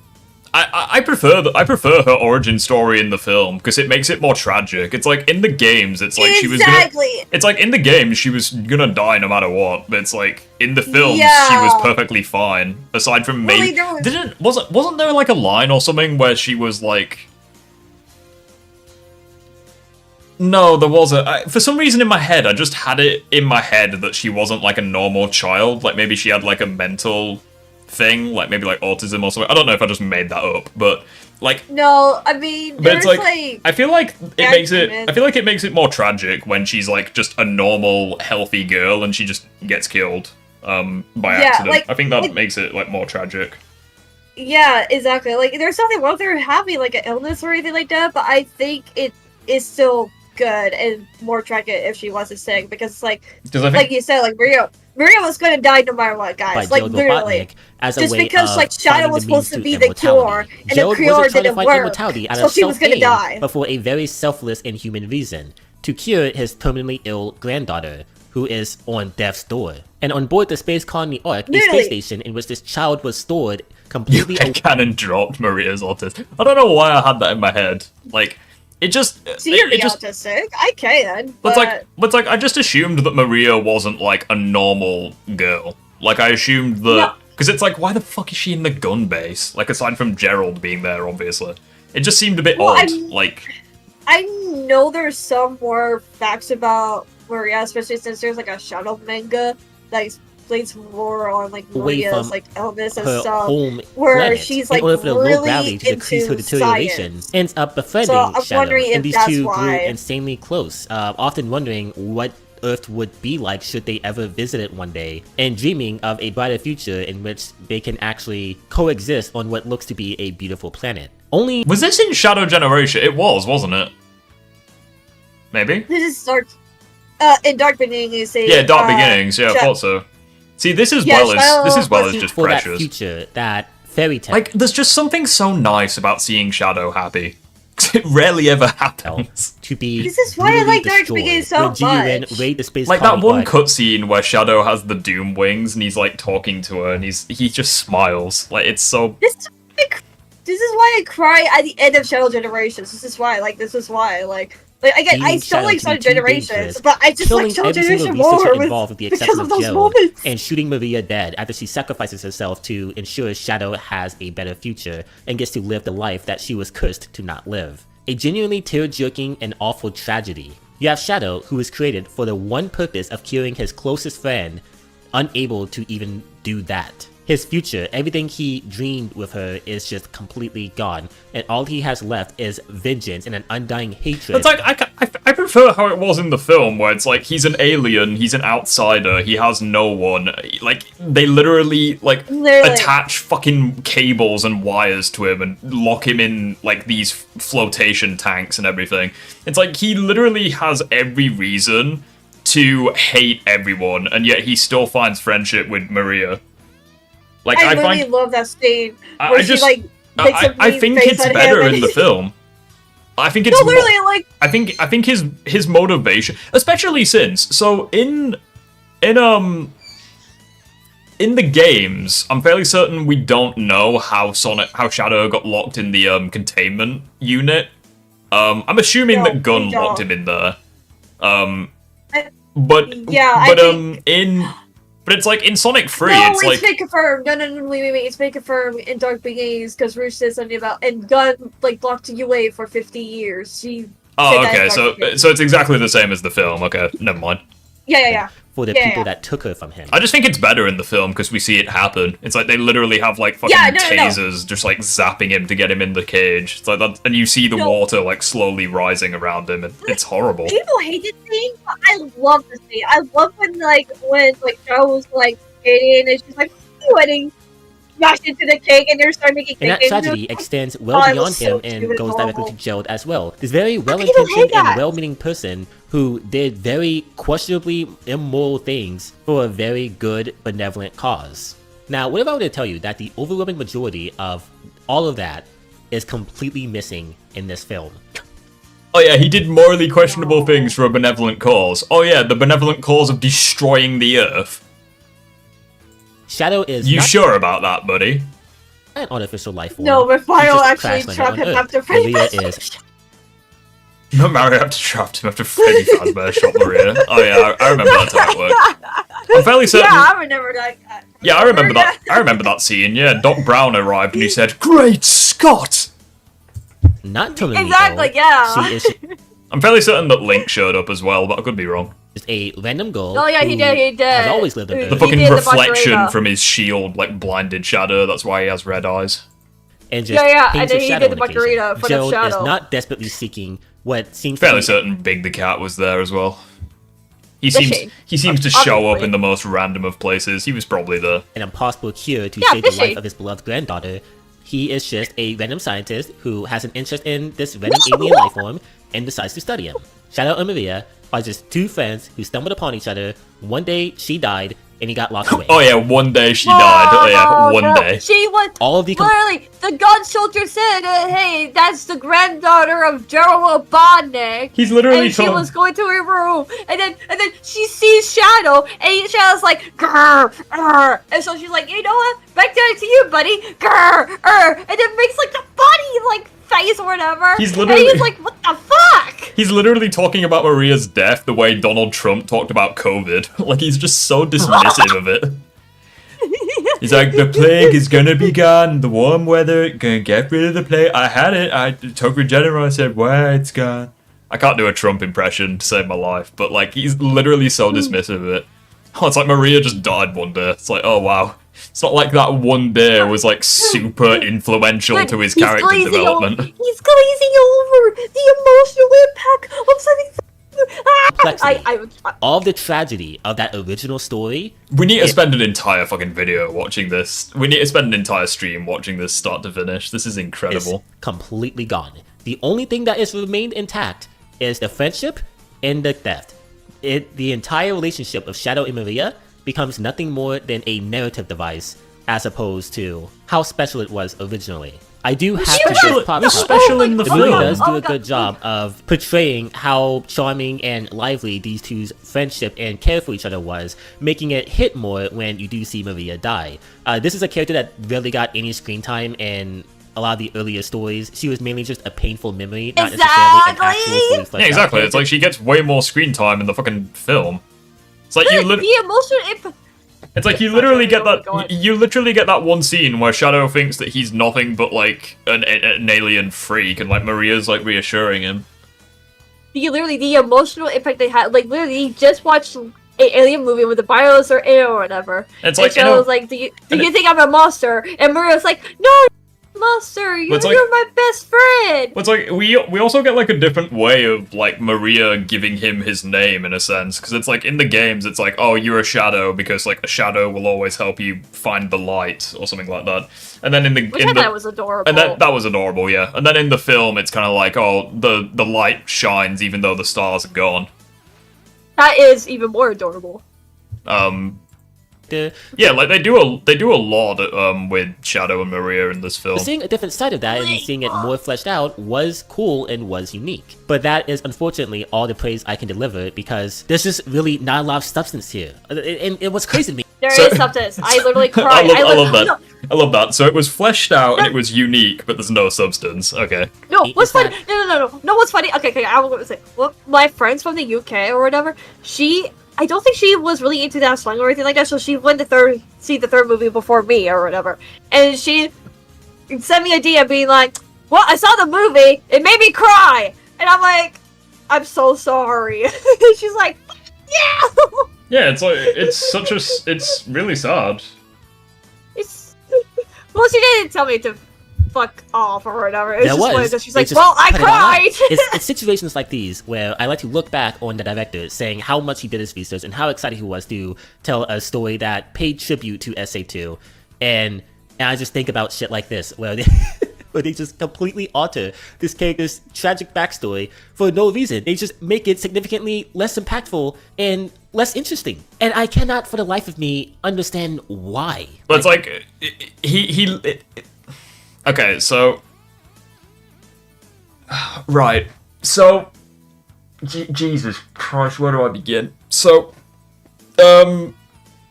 Yeah. Fuck. Okay, so not only not only do they heavily develop the relationship between Maria and Shadow, they also make the death of Maria a lot more impactful because it genuinely was like a slap in the face moment. It also creates a parallel between Shadow and Sonic because Maria had for Shadow, Longclaw for Sonic. It allows those characters to bond. It makes Shadow more sympathetic. It gives Shadow, like, ample motivation to, like, stop the Eclipse Cannon. It's like, he literally takes off the inhibitor rings, and even though he is fully aware he's probably gonna die, it's like, he still thinks about Maria. It's like... I'm trying not to scream. It's like, I just don't get how... I feel like it's entirely just an adaptation argument. Like, he just hates the adaptation. It's like... And even by his own admission, it's like, it adds depth, what they did. It's like... I don't get how that's bad, but anyway. I just, all of the ingredients are there, and they just don't use them. But of course, Shadow is the last character that this negatively impacts. Easily the most insulting thing about this entire disaster of an adaptation is Gerald Robotnik. Oh god. What in the fuck did they do to him? You see, Gerald is perfect. Fucking image. I'm so glad he exists. I'm so glad this is a character, because I have a perfect reference that completely and without fail... No, I can't, What do people actually... This man has the voice of what I'd imagine a Sonic fan would have, lol. Wow. No wonder this video has 438 views, definitely not anti-Sonic.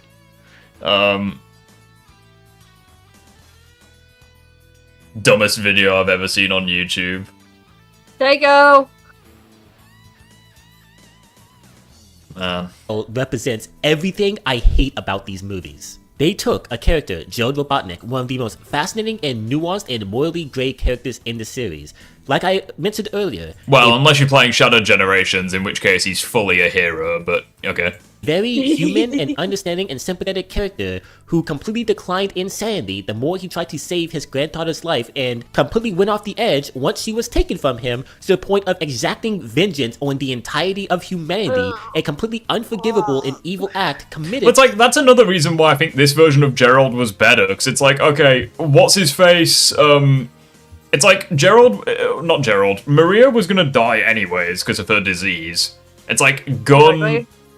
It's like, and all of a sudden he's like, grr, I'm gonna kill all of humans because you killed my dying daughter, even though she was gonna die anyways. It's like, in the film, it's like, she's perfectly healthy, and she dies by accident, although I'm fairly certain that Gerald and Shadow never realized that it was an accident, in the film. Yeah. So it's like, yeah, it's completely shocking.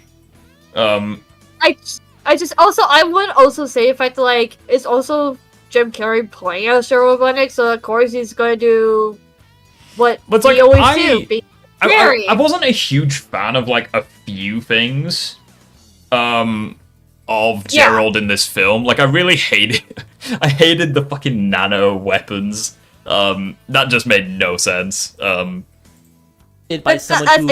fair. I did have issues with it, but... Although that one line where he was like, set up defense, it fucking makes a fucking fence. That made me laugh. Damn you, Democrat! Set up defense. Nah, am I the only one who heard the Grinch when, like, he was speaking. Like, when Eggman was speaking. No, not the Grinch. Who am I thinking of? Oh, Scrooge. Ebenezer Scrooge in Christmas Carol. Like, the animated one. Oh. That's literally all I hear when I hear, like, Eggman in this film. You left yourself right open. It's like, it's literally Ebenezer Scrooge.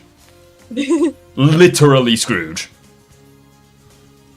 Set up defense. It's like, alright, mate. What are you gonna get Bob Cratchit to make that fence for you? At the start of his journey, they took that character.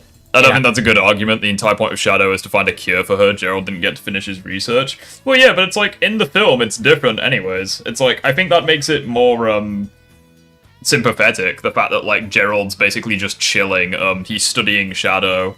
Maria's friends with Shadow, and then everything just goes tits up. I think that makes it more, like, compelling. I kid you not, without any exaggeration, just made him Eggman 2. It's like, don't get me wrong, I understand how, like, failing over and over again to find a cure for your dying daughter, I understand how that would drive you insane, and you'd just become, like, obsessed by it. Like, I understand that, but it's like, the idea that you would, like, get revenge on humanity, it's like, I don't really know. I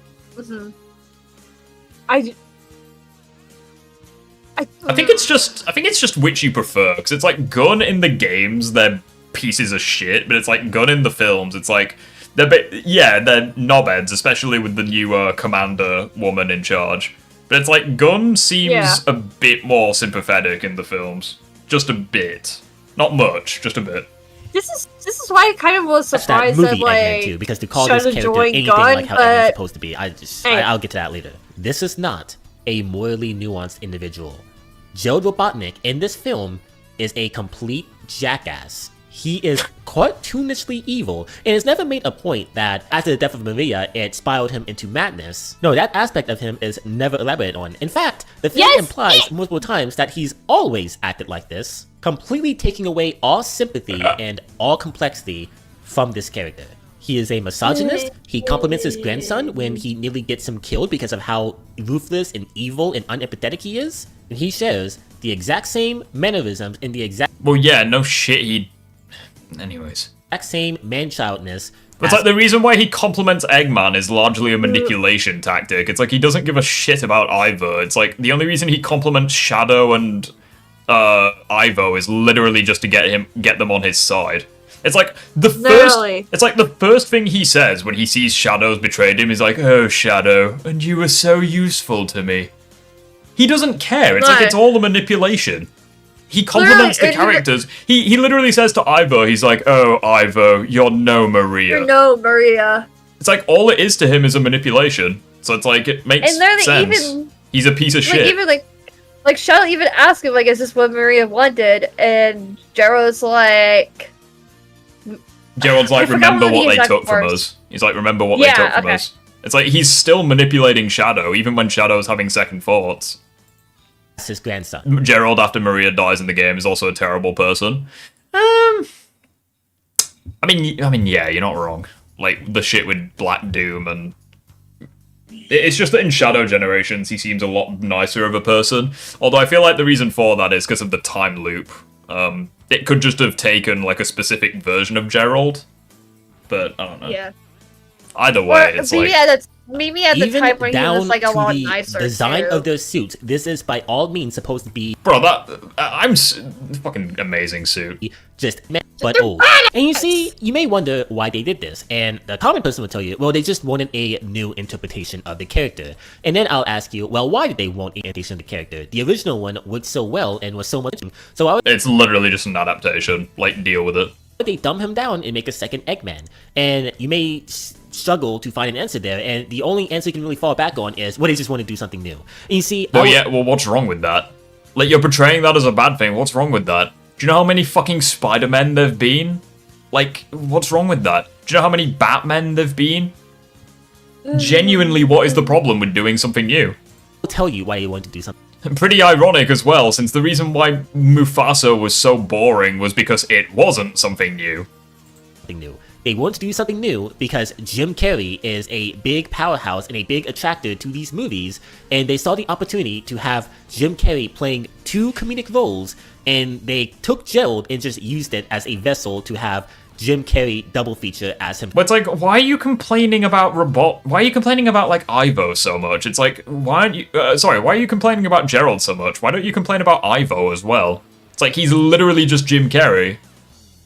It's like, oh, he's not Dr. Eggman at all. He's just Jim Carrey. It's like, yeah, no shit. That's what makes the fucking movie version so good. Himself. There was no thought given to the actual character. There was no attempt to preserve. Bro, they're literally fucking dancing and creating a disco out of killer lasers. Like, it's so fucking cool. Made him so interesting, they just saw it as a means to give Jim Carrey a chance to play 2 Eggman in his last outing. And it's cynical, bullshit Hollywood stuff like this that makes me so... cynical bullet... disgusted by these films. Because I'm surprised he's not talking about the fact that Ivo Robotnik literally was willing to sacrifice himself. It's like, oh, that's not Eggman at all. This is how the general audience are going to see Gerald going forward, and I fucking hate it. Not only that, but... Oh, God. I hate it because the corporate overlords, it wasn't their original intention. Shut the fuck up, you boring bitch. They kill him off as a joke. So, they kill him... Yeah, that is true. They shove Supersonic's quill up his ass. Possibly get any worse? Well, no, not really, because next we have Eggman to talk about. Oh no, what is he going to say about Eggman? Now, before I say what I want to say, I want to clarify, I think movie Eggman does his game counterpart an immense injustice. You see, I find... Yeah, he does the game counterpart justice by acting nothing like him. Movie Eggman so fascinating to me, because in the first film, he looked nothing like him in terms of both physique and design. Oh, so an Eggman who's not accurate to the source material is fascinating. It's kind of crazy how you don't keep that same energy for Sonic and Shadow and Gerald, but, you know. Yet he did a good job of capturing the essence of that character. Yeah, he was a man-child. Yes, he had the ego of Mount Everest, but at the same time, he carried a level of intimidation and sophistication to back up his power. Oh, kind of like the same with Sonic? And Shadow and Gerald Robotnik? Oh, Sonic was a dickhead. Yeah, he was immature, but he also carried the attitude, the humor, and the power. It's kind of crazy how you can't keep that same energy. The more he looked like Eggman on the surface level, the less he acted like Eggman and just more like Jim Carrey. And we see the full accumulation of that in this film, where Eggman just barely resembles his game counterpart at all. Instead of aside from the comic accurate suit and also the never mind. This devilish, super highly intellectual villain in the background, constantly making these intricate master plans to foil our heroes. He is just a screaming, I mean, yeah, no shit. He's not the main villain of the story. Like, what did you expect? Like, it's literally Shadow. With that said, it's literally Gerald who's the main villain. It's like, well, yeah, that too. Shadow is just a antagonist. I'm gonna be ranking the Sonic characters in these categories: Sonic's equal, his rival, his cheerleader, and final the waste of space. I'm gonna be ranking the Sonic characters in these categories: Sonic's equal, his rival, his cheerleader, and finally the waste of space. Should be fun. Yeah, show me the tier list when you've done it.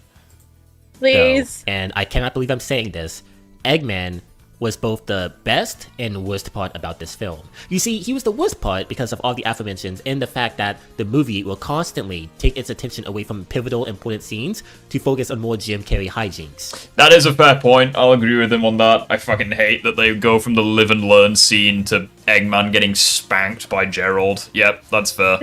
However, Eggman's journey in this movie was easily the most endearing part about the entire script. One thing Jim Carrey embodied in the previous two was how completely unempathetic and detached this person was from normal society. How the lack of a proper family and a proper childhood facilitated a very toxic and dangerous personality, creating a deranged sociopath. But you see, because Gerald is alive in this continuity, we see a change in Eggman, where for the first time in his entire life, he actually has, well, family. That support system that he's been missing his entire life is right here in front of him, and all of his dreams come true. He is What's that? This version of the film is this version of Eggman's good because it's different to the source material. Keep that same energy for the rest of the characters, I guess. On the verge of global conquest, he believes this whole adaptation argument is weird since we've had different versions of characters like Optimus Prime. Oh Jesus, the amount of versions of Optimus Prime there've been is ridiculous. His arch nemesis to be dead, and he has fatherly approval. Only for every single evil act, every single bit of negligence and maliciousness he's directed at others, to come back at him full circle when his grandfather is revealed to be nothing more than a complete sadist who wants to destroy everybody because of Maria's death, including his own grandson who he sees as nothing special, just a tool to get what he wants. And that realization, that epiphany, not only makes him see the value in Ancient Stone, the one person who's ever appreciated him in his entire life, but drives him to kind of, in a sense, atone for his life of misdeeds by sacrificing himself to save the Earth. A planet full of people he previously despised and spent his entire life stepping down on, he gives up everything. Just keep that same fucking energy. Like, literally. You hate the changes made to Sonic and all these other characters, yet you love the changes made to Eggman. Great. Thing to save. It's so crazy because while you have Super Shadow, who is supposed to be undergoing this journey, the main focus is on Eggman because Eggman is somehow the most endearing and emotionally investing character in this entire thing, and that's a problem. I mean, he's one of the most endearing characters, but it's like, I feel like it's still Shadow. Eggman isn't really supposed to have much of an empathetic side. Eggman isn't supposed to be someone you ever root for or feel a lot of sympathy for. Frontiers? Question mark?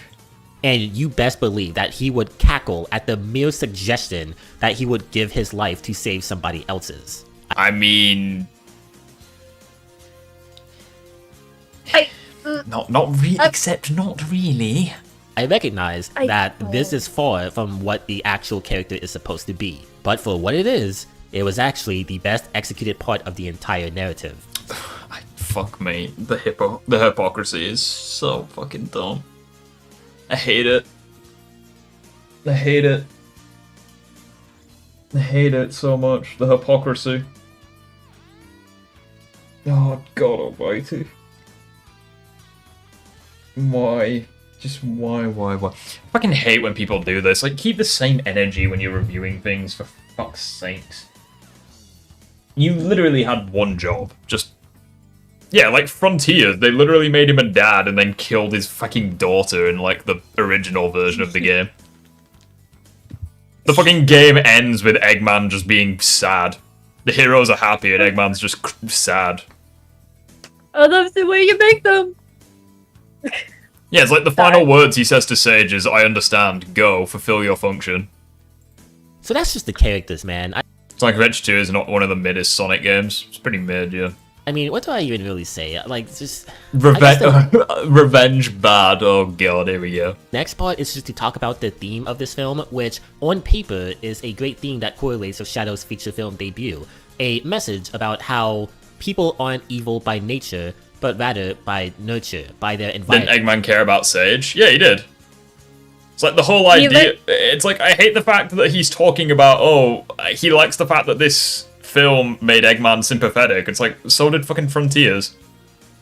Like, I mean, it is... Like, he literally even talked about his gripes with his whole entirety family because he kept talking about how Maria is so special and whatnot. And he's like, well, what about me? I'm here, I exist, and everything like that. It's like, even Adventure 2 made him a bit sympathetic. He was like, as a child, I looked up to my grandfather for all the wonderful things he did for the world. He was my hero.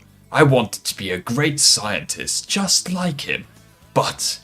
did he really intend to destroy us? And he has like a good moment with Tails. It's like even like nearly 25 years ago, they still tried making Eggman like somewhat sympathetic. Tragedy that can occur in their lives, and how it's important to not let that tragedy define who you are. How you can rise above your forsaken past and strive towards a brighter future and fight to be a better person. Good message, good theme. It's a shame that it is horrifically executed. Actually, horrifically executed Go on, is hit me. rather harsh. But what I mean by just a faulty execution is the fact that these characters, and I'm talking about Tom, Sonic, and especially Shadow, how these three characters will practically stop what they're doing, turn to the audience, and exposit every single aspect about the theme and how it is unfolding at this very moment. How you have Super Sonic and Super Shadow fighting each other, and you have Shadow talking about, you see, you've let anger drive you away from your friends. You've let revengeance misguide you into becoming something you're not. Like me. He's literally trying to provoke Sonic into killing him. He literally... What do you mean? He's Shadow wins either way from his perspective. Either the Eclipse Cannon fires and destroys the Earth, therefore Shadow gets revenge, or he pisses off Sonic enough so Sonic kills him so he can be with Maria. Either way, Shadow wins. This film just went so far over your head. Alright, so it's a kids' movie. It over-explains so kids understand. I don't like the argument it's made for kids. Shadow literally mocks Sonic's father figure, who could very well be dead at this point in the film from Sonic's perspective. Shadow literally mocks him. Gee, I wonder why. It's almost because he wants Sonic to kill him. Like me. And also, Shadow's literally spitting facts. Why are you alone? Where are your friends? They tried to stop you, didn't they? But you came anyway. Your anger was too much. What kind of a hero abandons his family to pursue revenge? I fucked up the quote, but you know what I mean. It's like he's literally mocking Sonic to try and get Sonic to kill him. It's like you missed the whole point of that scene. It's like those same knobheads who said that like you know that scene in Spider-Man 2 where Peter's like, why don't you pop some more pills and tell me what you're really thinking? And people somehow think that Peter was in the right for doing that? He's literally mocking his dying best friend, and people somehow think he's justified for doing that. Like, the entire point of that scene went over your head.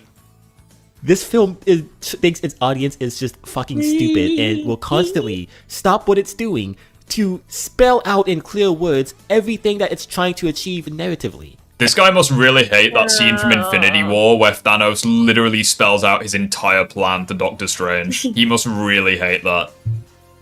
And when Super Sonic spares Super Shadow, you just have them both talking about, you know, vengeance is a very bad thing. It's a good thing that, you know... God forbid two characters who have, like, similar backstories. Like, God forbid they move past their revenge and bond as characters. Ah, yes. The travesty. Can be better than that and rise above that. And it's just like, I understand this is a kid's movie, but you see, contrary to what Hollywood believes, kids aren't stupid. You can have subtext in things intended for kids. How do I know that? Man, it's almost like the games these films are inspired by are some of the most narratively rich pieces of media that I've ever invested my time in. It's almost like there's enough on the surface level for kids to enjoy, and enough left for interpretation and subtext. Kids are stupid. Kids these days are fucking stupid. Like, there are kids these days that have better phones than I do. I think that's a piss take. Kids these days are bellends.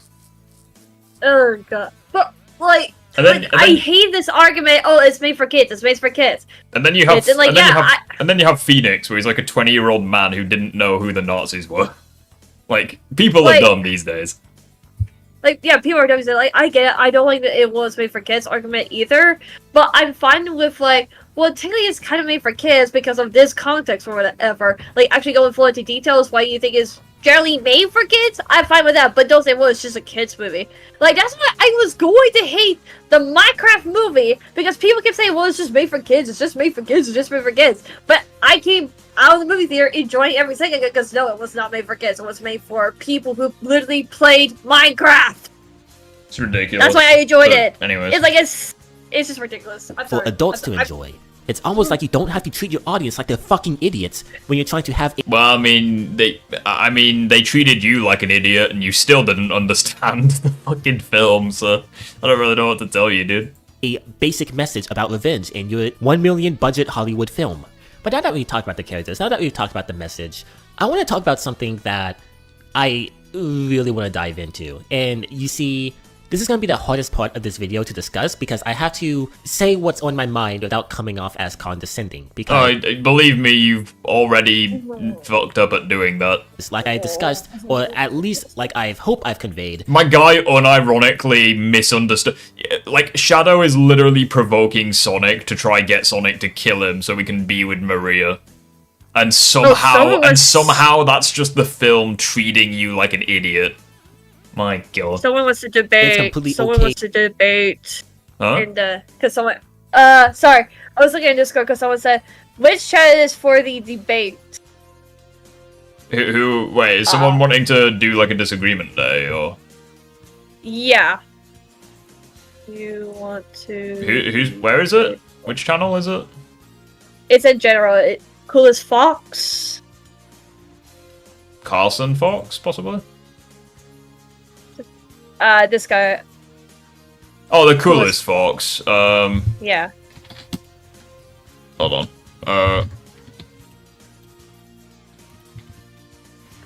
I'll add him. Hold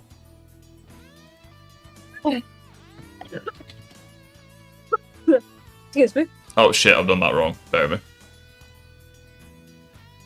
You're good.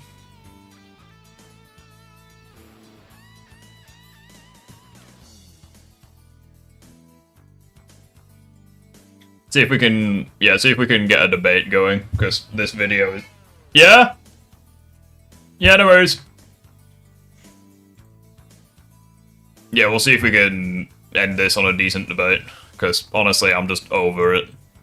Yeah, I'm done with this video. It's just so dumb, it's stupid. Maybe I'll make an entire video responding to it, I don't know, but my god, that was just pain.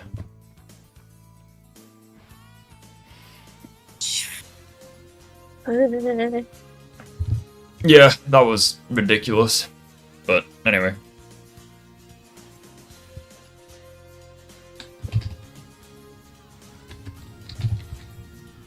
Oh, hold on. It is Disagreement Day. Oh.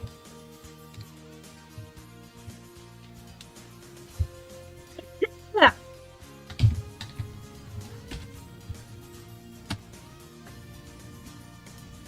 See if it'll join or not. Yeah, balls. God. Statement still a stretch, yeah. Wild Sonic Adventure 2 take here. Sonic Adventure 2 is anti-Sonic. Do you imagine? Bloody hell. I assume asking if you watched or read My Hero Academia. A lot of the equal statements are contradicted. Sonic, yeah, it is what it is.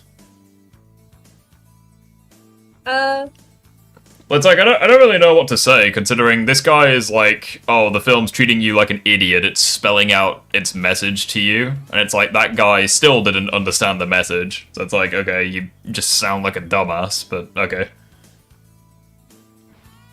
I don't really know what to say at that point. Oh, you actually talked about someone else if they've read all of it. We be chilling.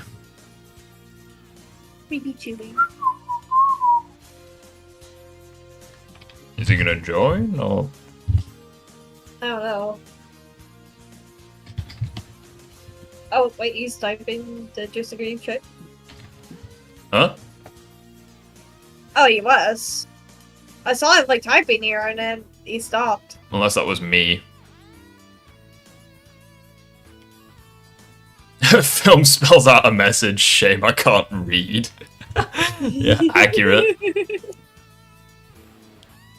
Rift is not into anime. Not much. I like a little bit of anime here and there. He doesn't really like. I like super long fights. I don't know. It's gotta be really good for me to like it, but I think a lot of it is very. I don't want to say samey, but it's like, I don't know, it just takes a while for me to get into it. It's like I like Pokemon because I grew up with the games, but that's about it. Okay, the Coolest Fox is typing in a Disagreement Day chat.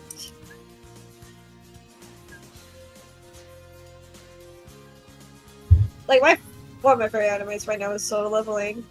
Yeah, it's all good, don't worry. It's so good. It's better than most anime I've watched. Anyways, hello, Coolest Fox. What is your disagreement?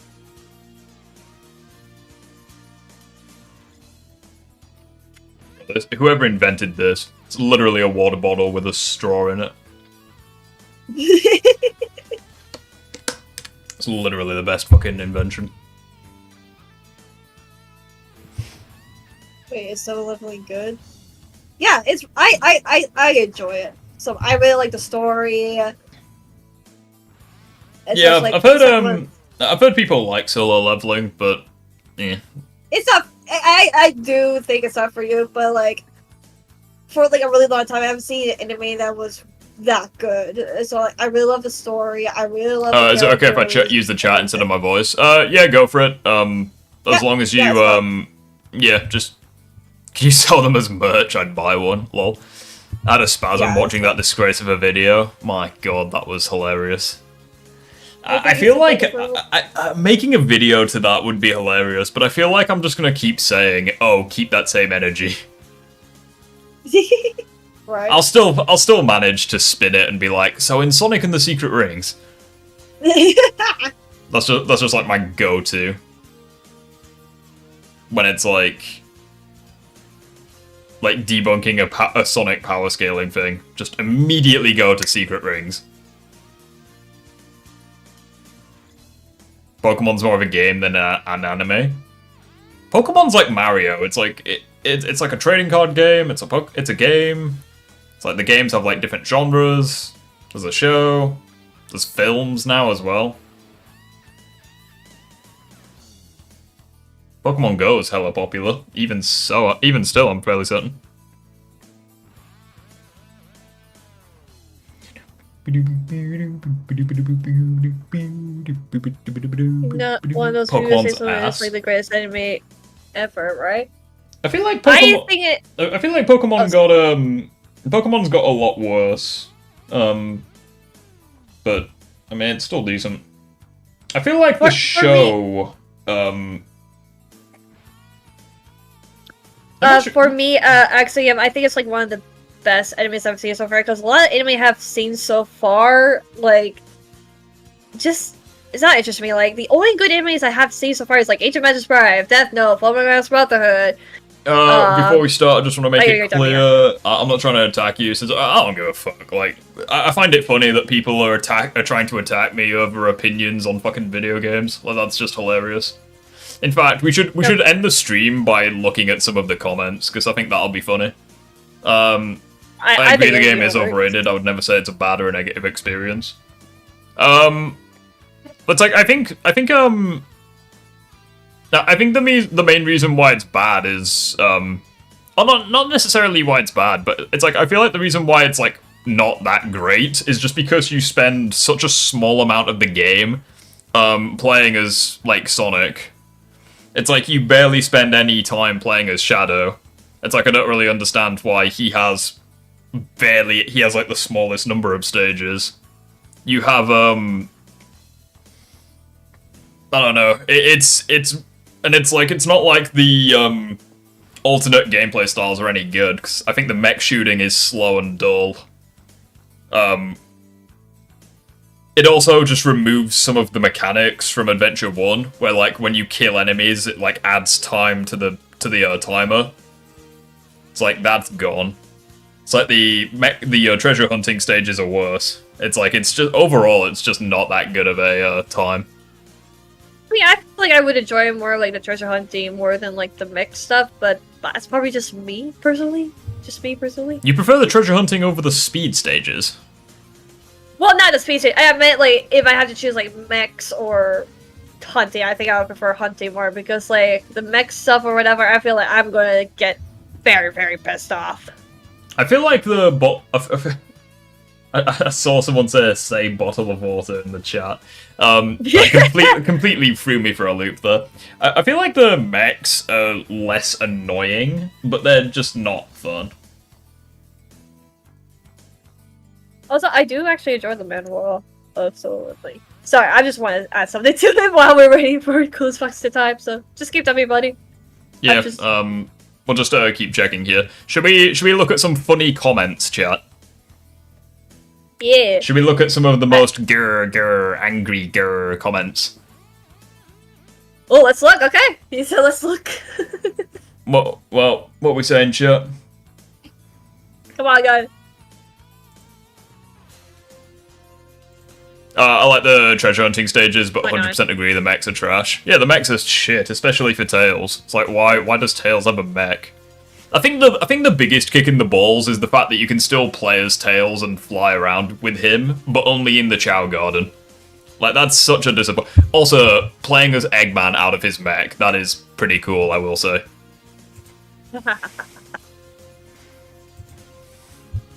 Sonic Movie 3 is anti-Sonic. Amazing. Right, let's take a look at, like, she is a what the Rewind! It just shows Bruce shaking fucking knuckles. Right, let's have the deserved end of Andrew what the fuck? Okay, well, I've got... Oh no, is he a pedophile as well? That thumbnail is cursed. Oh dear. Right, well. Anyway, let's ignore that. Right, well, I've something fun waiting for me. So what was this comment? Now awaiting the very angry Adventure 2 fans. If you actually want to have a discussion about the game, join the Discord server and interact with me there. Rather than saying worthless, don't let bro cook again, God. Comments that offer nothing productive. Bro did not cook, Lamar. God damn it. I said don't do that. No, like, actually scroll up a bit, like, in the, when it comes to, they were saying, bro, just stop cooking, and whatever, like, buddy, stop cooking, and then I saw someone... You know what, that's one of the Andrew Tate's, God's sakes, of course he is. Burnt Manga, this is your... I know that you simp for Sonic Forces, but hey, you agree that Adventure 1 is great, so this is your redemption arc, sir. People need to remember that overrated doesn't equal bad, it just means it's something that's given more praise than it deserves. Adventure 2 is a good Sonic game, despite everything said in the video, but the fuck? How is something good when, like, 80% of it's not... Anyways, but the hardcore fans calling it the best Sonic game ever are pretty much reaching for the stars, and I can literally think of 3 Sonic games that beat it. Sonic Frontiers, Shadow Generations, the first Sonic Adventure. Stop assuming that overrated means bad. Yeah, exactly, that's actually pretty based.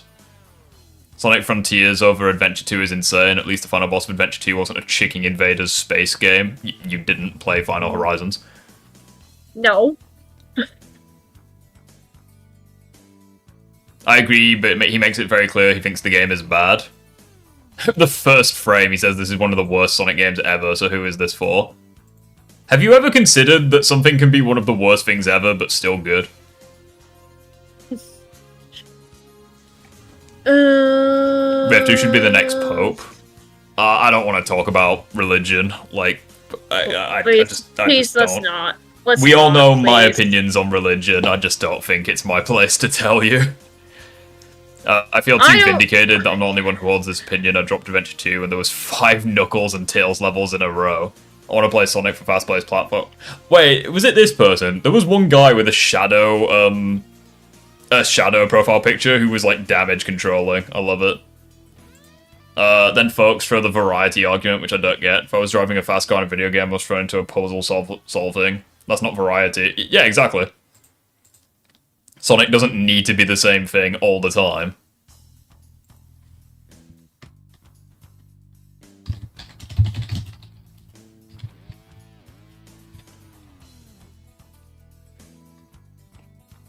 I love the fact that he's saying that Sonic, of all characters, doesn't need to be the same thing every time. It's like, mate, you do realize how much growing pains this franchise has had, right? But hey, anything to damage control for Adventure 2, am I right, guys? Remember, people, opinions exist. Just because you disagree with someone's opinion doesn't mean they're wrong. Whilst personally, Adventure 2 is my favourite Sonic game, I would say it's the best. I wouldn't say it's perfect by any means. It gives me everything I want from a Sonic game. Okay, so it gives you everything you don't want from a Sonic game. Ah. You know, I'll like it. Fuck it.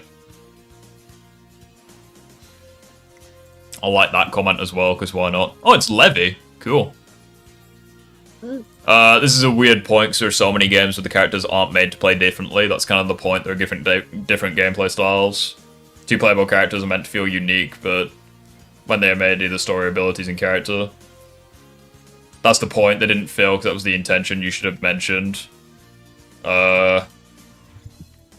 Making a character unique by taking away features shouldn't be the case.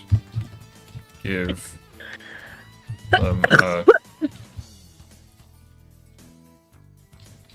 Cool.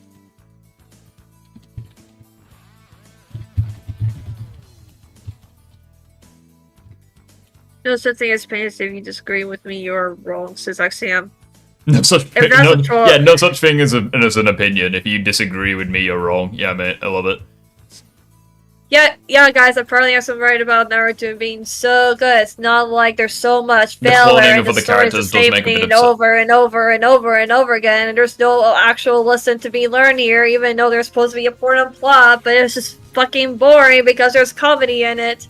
Yeah, guys! Hell no, brother, your other Sonic videos are very on point, but this one was not it. Ah yes, because God forbid I dare criticize Sonic Adventure 2. You see what I mean when I say this is the most overrated game in the fucking series? God forbid I criticize it. I think people overrate this game due to nostalgia. Yeah, that's fair.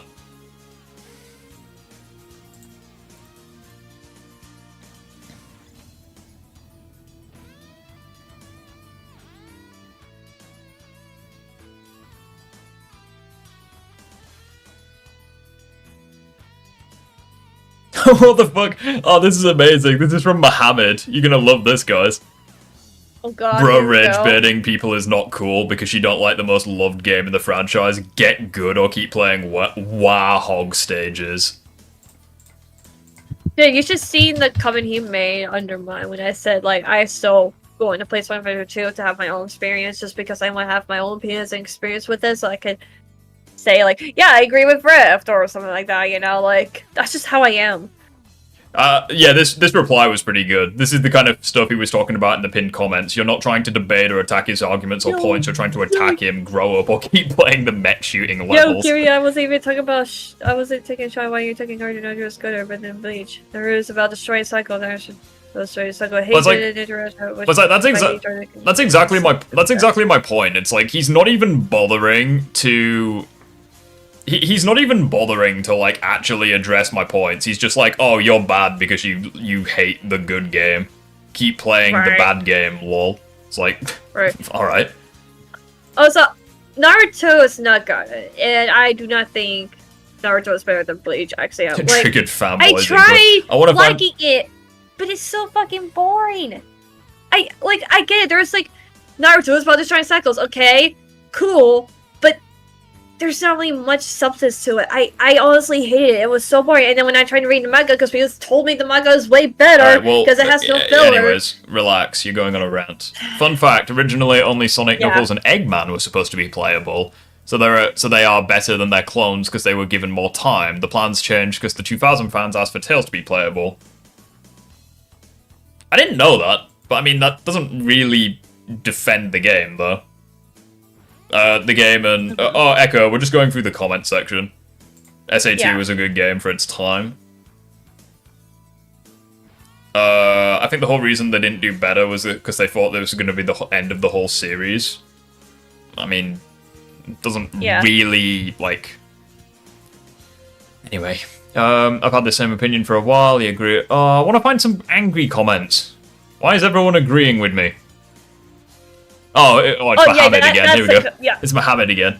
Good video and takes. I'm still planning to play this game, and here's why. I want my own experiences and opinions. Don't worry, as long as you're actually a good player and not a person who hates skill-based games, you'll enjoy it.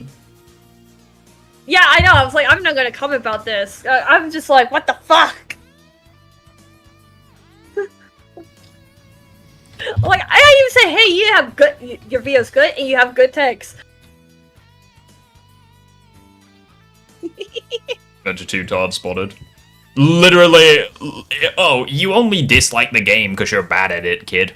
It's like, fucking grow up. It's not satire, let's not go, I no longer feel alone. God damn it, I need some angry comments. Watching Riff suffer for Adventure 2. Oh, yeah, the guy... Yeah, it's this guy, the cool... Yeah, the guy who has like a Shadow Sonic picture. Oh, immediate response. Oh, he's just bad at the game, that's why he doesn't like it. Oh, and of course, bloody... fucking fanboys unite. I believe he just hates the game for no reason. I guess people can't recognize Peak anymore. Ah yes, because I love moving slow as fuck in a mech suit in a Sonic game. It's not about Peak or not, it's the only way to make the best game look bad. You are such a boomer. That is hilarious.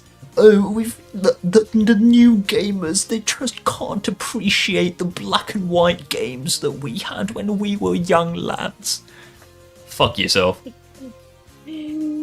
I don't really understand that point. I'm really good at Adventure 2 more than Unleashed. I prefer Unleashed better. Yeah, exactly. It's fucking dumb. I hate the idea that people only dislike something because they're supposedly bad at it. It's like, how the fuck do you know? I get so jealous when people play Unleashed. I'm like, oh, come on! I want to play Unleashed too! Back in my day, exactly. Yeah, back in my day, we played in mech suits in our Sonic games. I do not like the game, but I don't think this is a great review. Final Rush is a great level, I'm surprised you don't like it. I mean, you're on grind rails for like the whole fucking level, it's not good. It's the level plays itself for a lot of it. No, my God. Sorry. Yeah, this guy's pretty chill, I like him. This is why I like Adventure 1. Sonic and Tails and Eggman is better than Gamma, that's a hard disagreement. Well, I think Eggman's better than Gamma, but Knuckles and Rouge is better than Knuckles, that's objectively false. Sonic and Shadow is better than Sonic and Tails, I don't agree in the slightest.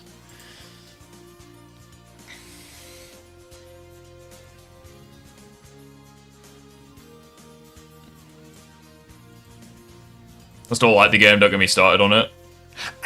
Literally, the first thing, he's just like, skill issue. First thing, love it.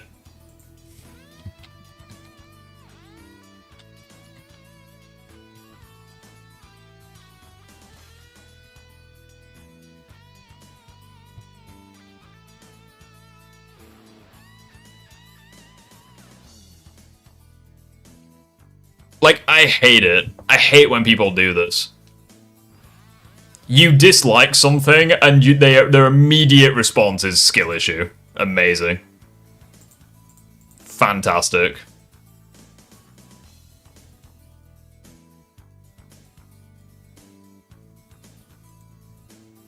Knuckles is better than Knuckles. No, he meant like the SA2 version is better than the SA1 version. I love it! I absolutely love this. Someone agrees with me, and they're immediately responding.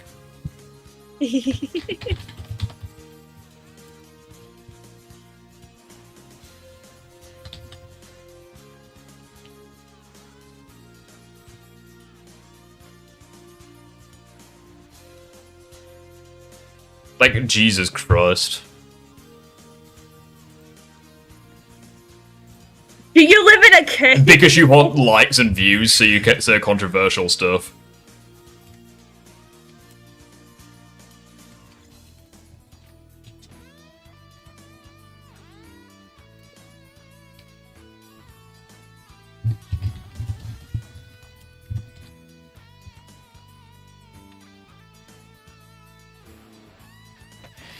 Anything to defend the fucking... See, it's people like this that just make me dislike Adventure 2 all the more. It's like, oh, you criticize something, their immediate response is, oh, you're just shit at it.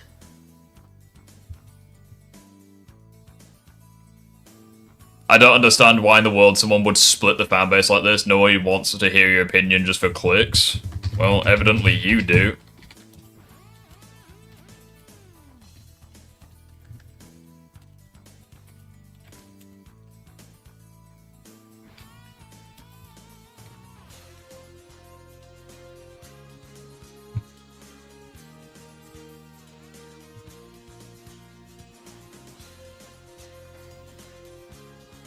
pretty accurate. Ironically enough, I think it's dickheads like this that split the fan base. It's like it's like they basically bully you into not criticizing things. They're just like, oh, you're a skill issue. Oh, you live in a cave, bro. Fuck. What if they do live in a cave?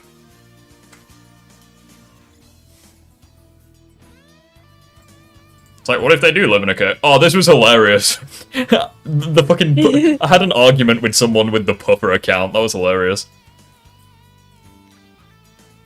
Livestream was sheer pain. The game isn't that good anymore. It still is good. Nothing's changed. Buddy, you just the game.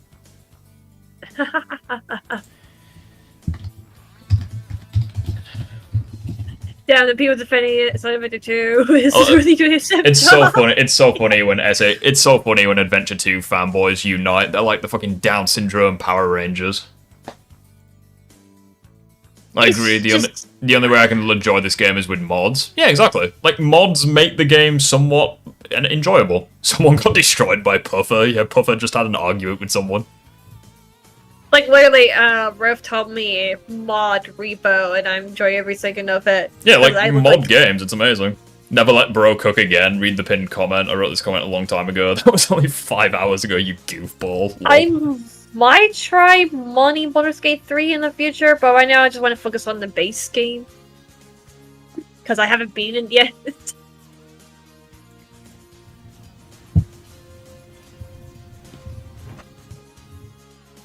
Hot take, Sonic Mania is somewhat overrated. Yeah, I would not disagree on that. Sonic Research, I would not disagree on that. It is somewhat overrated, but it's still a good game. Just a little bit overrated. I fucking love these fanboys. It's literally just like the same three fuckers that are just like attacking anyone. Oh, this one was hilarious. Sonic fans showing their love for the series by shitting on every single thing Sega makes. I love it. Buddy, you like the werehog, you're supposed to stay silent. What? Gatekeeping clown.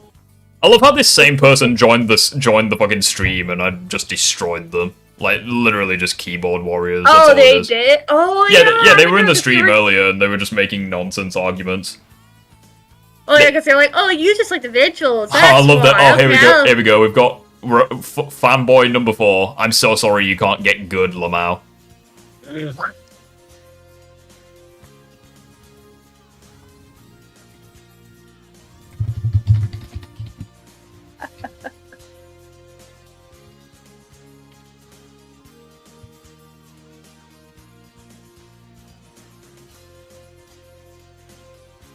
I love it. Best debater on the channel. Yeah, exactly. As someone who doesn't like the game, the video feels like bait 40 seconds in. Okay. And? What about the rest of the video? What about the other 14 minutes? Is that bait? Oh, fucking Maham. Oh, you're actually bent. You have no life. Why are you in every single comment that even slightly criticizes the game? Oh, God. Get a life. Genuinely. Let me guess, he's gonna be in here. Fucking first reply, he's there again. You actually have no life. Genuinely.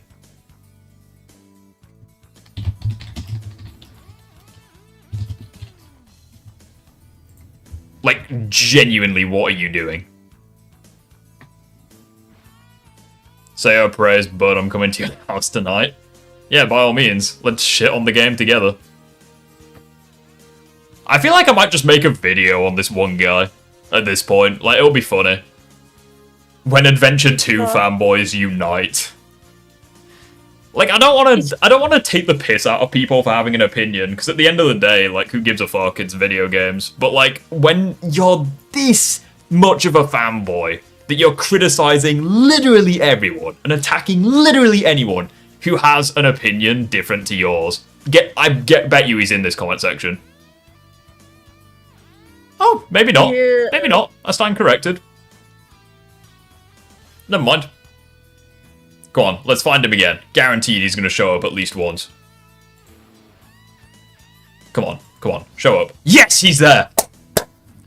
Yeah, let's go! Skill. Oh, an immediate skill issue. And Kareen's there as well. Skill issue. Fucking.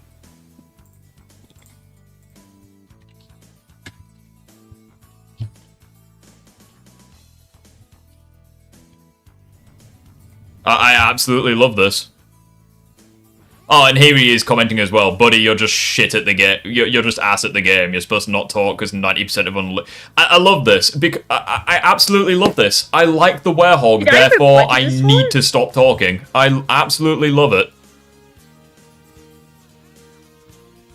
I love this guy as well. In this gameplay at 446, he's literally doing a great skip, Lamau.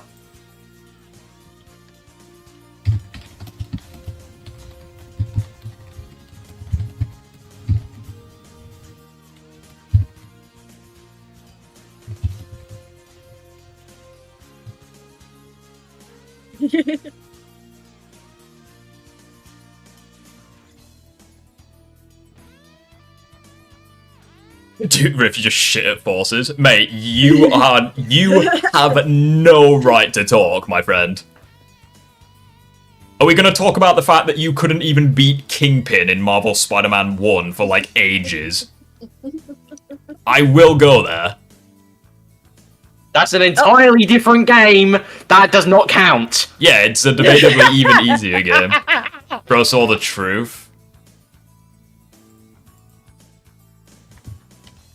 How you doing, Neko? I absolutely love this. It's just Adventure 2 fanboys united. That's actually hilarious. Let me guess, he's gonna be there. Oh my god, they literally every single comment they just say skill issue. My fucking god, they are. Oh my, I think one of them commented in reply to one of my comments. They are they are such children. Yeah, Karina Slimer. Metal Harbor is a top 10 Sonic level of all time. Final Rush is top 20. I think Harbor is top 20. Bro couldn't beat Kingpin. Oh no, I'm genuinely dogshit at Spider-Man games, but Spider-Man and Sonic play completely differently, so... Yeah, fair enough. This is not it, bro. Get the fuck out.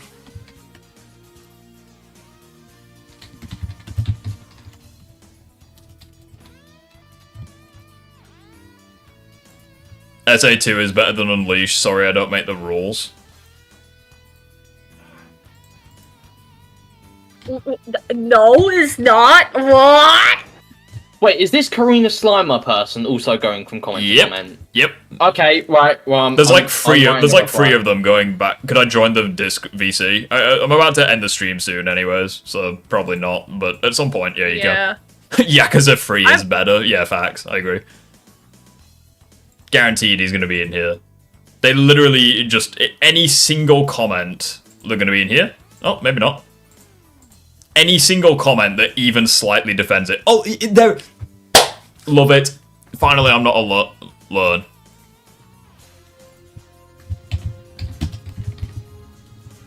Bro, you need to leave. Oh, give me a moment. You serious? Who understand? It's fucking hilarious. I love this. It's easier to play Adventure 2 than Unleashed since Adventure 2 is on Steam. Unleashed recompiled? Question mark.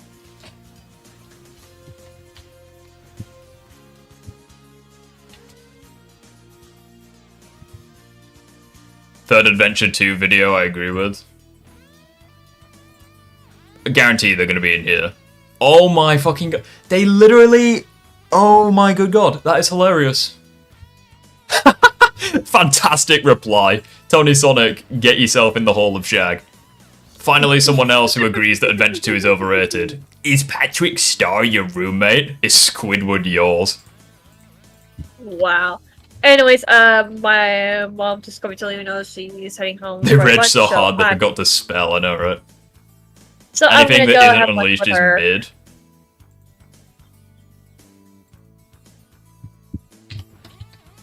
Yeah, anyways, I'm gonna head off to get some food. I'll be back later. Bye-bye, take care. I love that. That's amazing. I love that people say this. Like, just because I love Unleashed, they automatically assume that I hate everything else. I love it. Fantastic damage controlling. Of course your comment is like the very first fucking one. It's like right at the bottom. Mine wasn't the first, mine was just at the bottom for Yeah, this game's fucking terrible, the camera's bad, the characters guaranteed you're gonna get. Yeah, love it. Karina's there.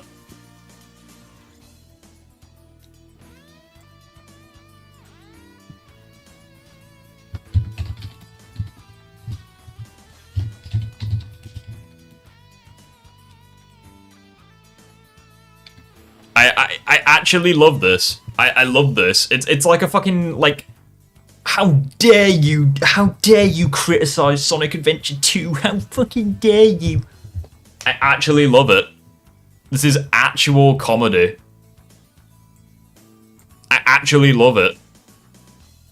And the funny thing is as well, is that not a single one of them actually targets any points being made.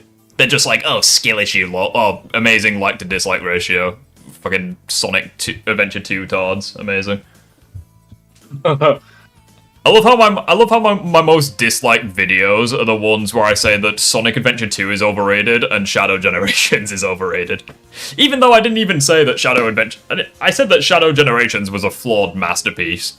And that somehow made it my most disliked video. Fucking love people. People are such idiots. I just feel like sometimes there's a large portion of the fucking Sonic fan base. It's just a giant hive mind where they all share the same opinions, and it's all just the same. Yeah, it's all just the same. They're just like, oh, so how dare you criticize Sonic Adventure? Your birthday's tomorrow. Could I get a happy birthday rift? Yeah, happy birthday, dude. It's good to have you here. Well, anyways, guys, that's where we're going to end the stream. So I want to thank you all for being here. And, yeah, it was pretty awesome having a laugh at some Adventure 2 fans. So yeah, with that being said, take care. Also, I just want to say one last thing. If you like Sonic Adventure 2, more power to you. Just don't be a smug prick in my comment section and attacking anyone else who has a different opinion to you. All good? Capiche. Let's go.